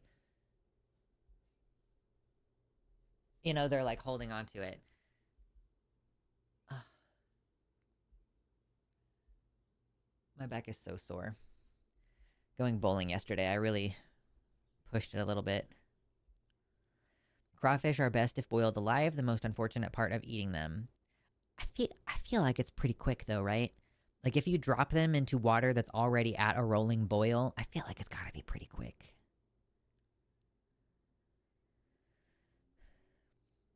Most cooking items contain per and polyfluorinated compounds, i.e. PFAS, which can be found in stuff with nonstick, stain-resistant, and waterproof properties. Okay. I think that like Calphalon PFAS do any Calphalon's thing. Calphalon cookware contains just one PFAS chemical, PTFE, used to prevent food from sticking to cooking surfaces. But mine has shit sticking to it all the time, so I don't think that mine has that. Yeah. So if you buy from Calphalon and it looks like this, then that's like their nonstick PTFE coating, but I have just straight up stainless steel.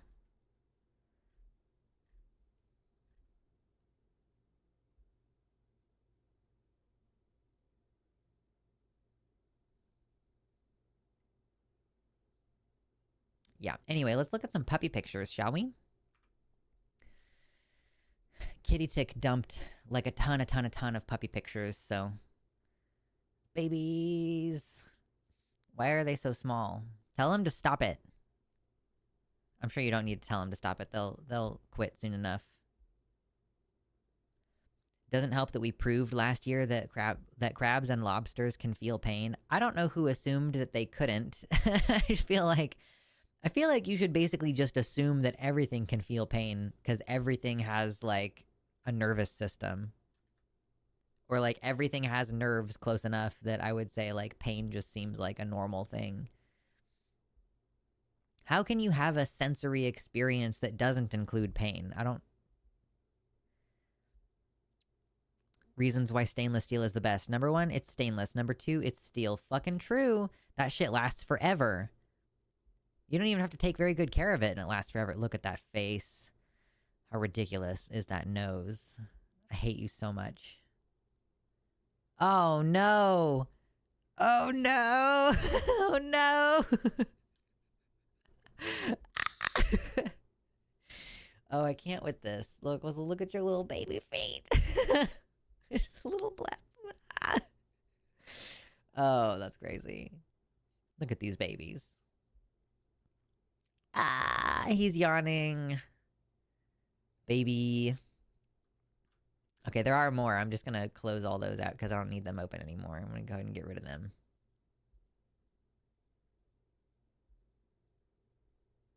Blep and beans in this economy? He's literally double her size. Wait, hold on. He's literally double her size in most ways. Oh, one of the puppies is like double the size of the other one. That's cute. Okay, we're looking at more pictures now.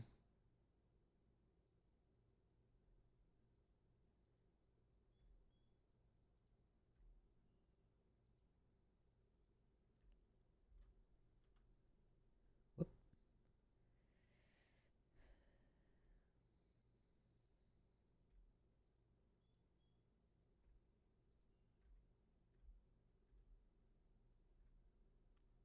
Okay, there's still yet more, but we're just gonna taking it in small pieces, okay?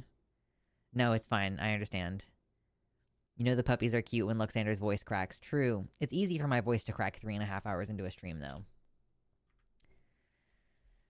Is this one of the culprits? Is this one either mom or dad?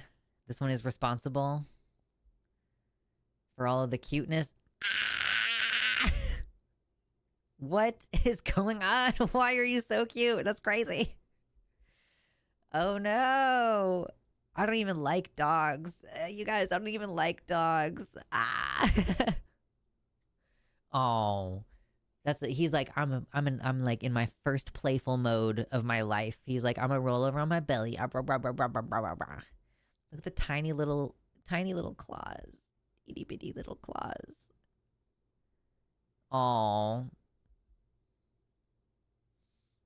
They're so sleepy. Look at how sleepy they are. Okay, that shoe for comparison. That's how big the puppies are. I don't like dogs. I mean, I like dogs in like short bursts. If I had a friend who wanted me to like walk their dogs for like a couple days, I could maybe do that. But I don't like I'm probably going to get a dog at some point, but I don't like them nearly as much as I like cats. You know? I'm a really big cat person. Size 10 women's. Okay, size 10 women's for scale.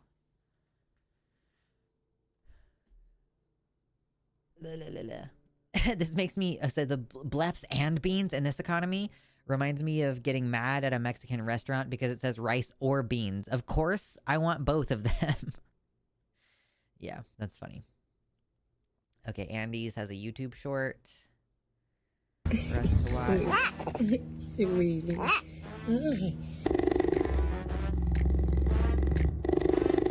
I love you. I love you. Don't tell anyone. Oh. Hi! Wow.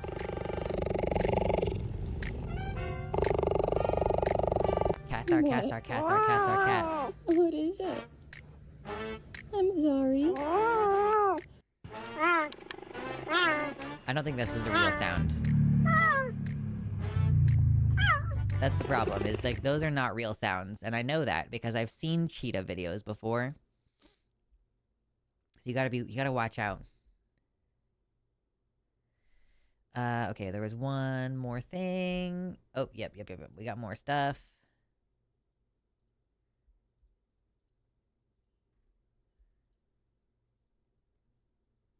Yes. Okay, so here, this is a GIF that Kitty has made of just like a bunch of pictures of those puppies. Puppies. Oh, they have blue eyes? Oh my gosh. Pretty. Okay, I think we've probably looped at this point. All right. This is a kitty. This is Viren. We have Kitty. That's a pretty kitty. Look at those eyes. Look at that baby. Wow. What a refined, gentle soul. Oh, das baby. She's so cute. I love how this is on a surface you can just see is absolutely covered in cat hair. Like, look at that. No, that's dog hair. Maybe a mix of both, but a lot of that is dog hair, actually. Look at how pretty, though. Such a pretty face. Look at those eyes. Good babies. The puppies have blue eyes and black faces, so maximum contrast has been achieved. Nice. Hi, Leah. I want a puppy. I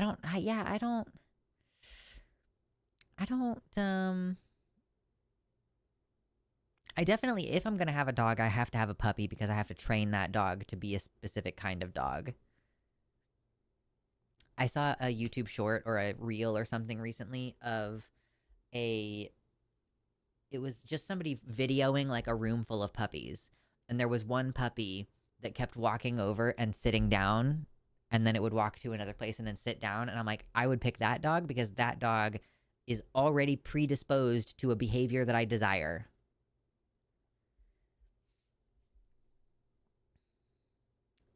There's a cover specifically to make the hair more manageable. Yeah, like I've done that before. I have had like a couch cover that's kind of like a fitted sheet that you put over the couch, and then you can take it off and just put that in the laundry and then put a new one on. So kind of the same. I always have at least 2 sets of fitted sheets so that I can take one set off and just put another set on, so that you're not doing the whole like I have to do this laundry all in the same day kind of situation. Oh my goodness. My eyeballs. What determines the color of the whiskers? I think it's the same principle of what determines the color of the whiskers in general. Because my cat is a black cat who used to have all black whiskers. And now he has a good number of white whiskers, which tells me that they are losing their melanin in the same way that like the fur can lose its melanin, or like my hair is losing its melanin because I have a bunch of white hairs now. Like, can you even see?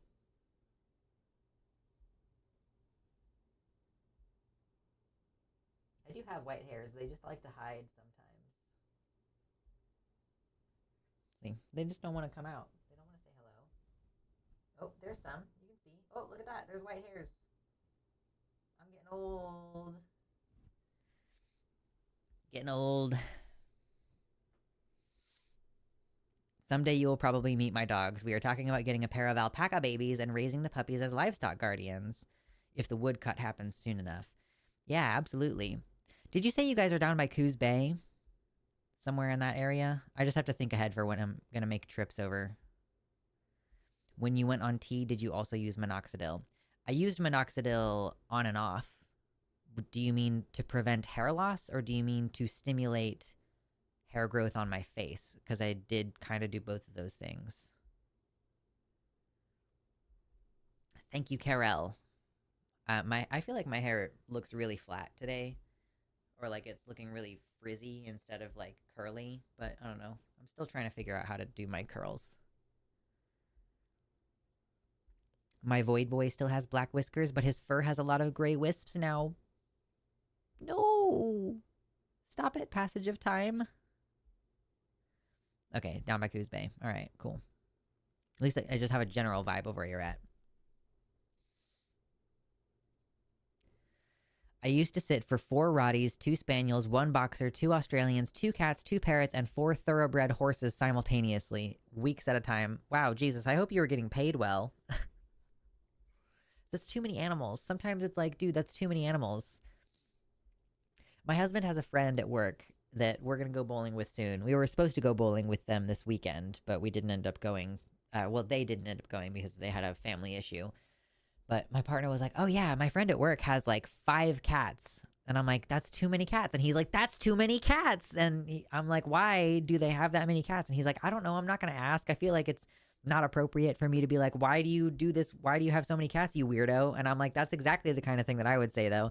And so I'm just imagining like meeting this person for the first time and being like, hey, why do you have 5 cats? That's too many cats. What's wrong with you? just completely abandon all social convention. Hey, why do you have 5 cats? What's the matter with you?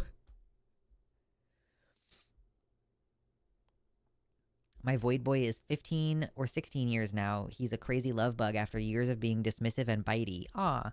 Yeah, my void used to be kind of standoffish, but we wondered if it was just because we had 2 cats first and then we introduced him to the mix, and the other 2 cats were like, they were all our soul babies, so we really gave them a ton of attention, and it seemed like he was kind of content to just be left alone a lot of the time. But now he's like, meow, meow, pet me, let me sit on your lap, I want your attention. So he actually kind of likes it when he kind of used to not like attention in that way. Good night, Mosh. You getting out of here? The reasons I could not, in fact, work at a shelter, I would very quickly have 6 cats. Yeah, no, that's too many. I'm like, how big of a house would I have to live in before 5 cats started to sound like a reasonable thing? But that's the problem, is it's not even just about space. It's about like emotional investment. How can I have 5 cats that have like that I give a normal amount of attention to? When you're getting to the point of having 5 cats, you're running the risk of having cats that are difficult to tell apart. Like, okay, let's think about some different kinds of ways that cats can look. Okay, you've got like a silver tabby, you've got an orange tabby, you've got like calico/torties. You can have a cat that's all gray. Like, there's cats that are all black. I guess you could count piebald as a 6th one. Like, the cat has like tabby spots and white spots kind of mixed in. I don't think that that's necessarily the same thing as calico. So like, okay, once you're at 6 cats, you're starting to run into an issue where you might end up having like 2 orange ones or 2 black ones. And then I'm like, you can't tell these things apart. You can no longer tell these animals apart from each other. How can you dedicate the kind of time and energy that they need to be happy? Yeah, I feel like 3 max. That's totally fair. Like 3 cats maximum. Beyond that point, you're being ridiculous. Yeah, it becomes a zoo at a certain point. Yeah, this is my menagerie. Excuse me. Also, if I get alpaca, then I'll have high quality fibers and an excuse to learn how to spin. Alpaca are really one of those species that are human dependent, and I hope to keep a few from ending up in bad situations. Yeah, totally. 3 of our cats are siblings, 2 sisters and a brother. The brother is all black, 1 sister is all torty, and the other sister is a tort tabby. Yeah, I feel like with 3, you can have just enough variation that they don't look the same. And that if you have at least 1 other adult in your house, then 3 cats, you could hypothetically give them the attention that they want. But you're like outnumbered at that point. I feel like a 1-to-1 ratio is better for cats. In terms of like 1 human to 1 cat ratio.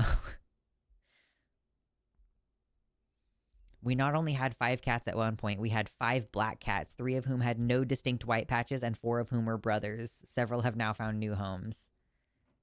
4th cat is the Tux, and who is not the sibling. Okay. Was it even possible for you to tell those cats apart? Maybe by their voices. Maybe when they make sound, you can tell the difference. That's crazy. Okay, everybody. Well, my voice is sore, and we're just kind of rambling about cats now. So I think we're going to go ahead and call this a day. It's been a nice stream. It's been enjoyable. We had a few trolls come in, but we handled it. It was not a big problem. And I am not going to be on Takis this week, but obviously, well, I may or may not be doing the hang up on Wednesday. I did ask Matt if he wants me to be on there, then I'll be on there. If he isn't interested, or if there's somebody else that they already had planned to go on, then obviously we'll just do our regular show. But I will let you know, hopefully before Wednesday, if I'm going to be on with Matt. And if not, then I'll just see you on my show on Wednesday. Also, be looking forward to the I Saw the TV Glow this week. I believe I'm gonna make an effort to get that out this week. So by the end of the week, you'll see my review of I Saw the TV Glow. And yeah, so thanks everybody for hanging out, and I'll see you next time. Be good, or don't get caught. You son of a bitch. just saying stuff now. All right, bye.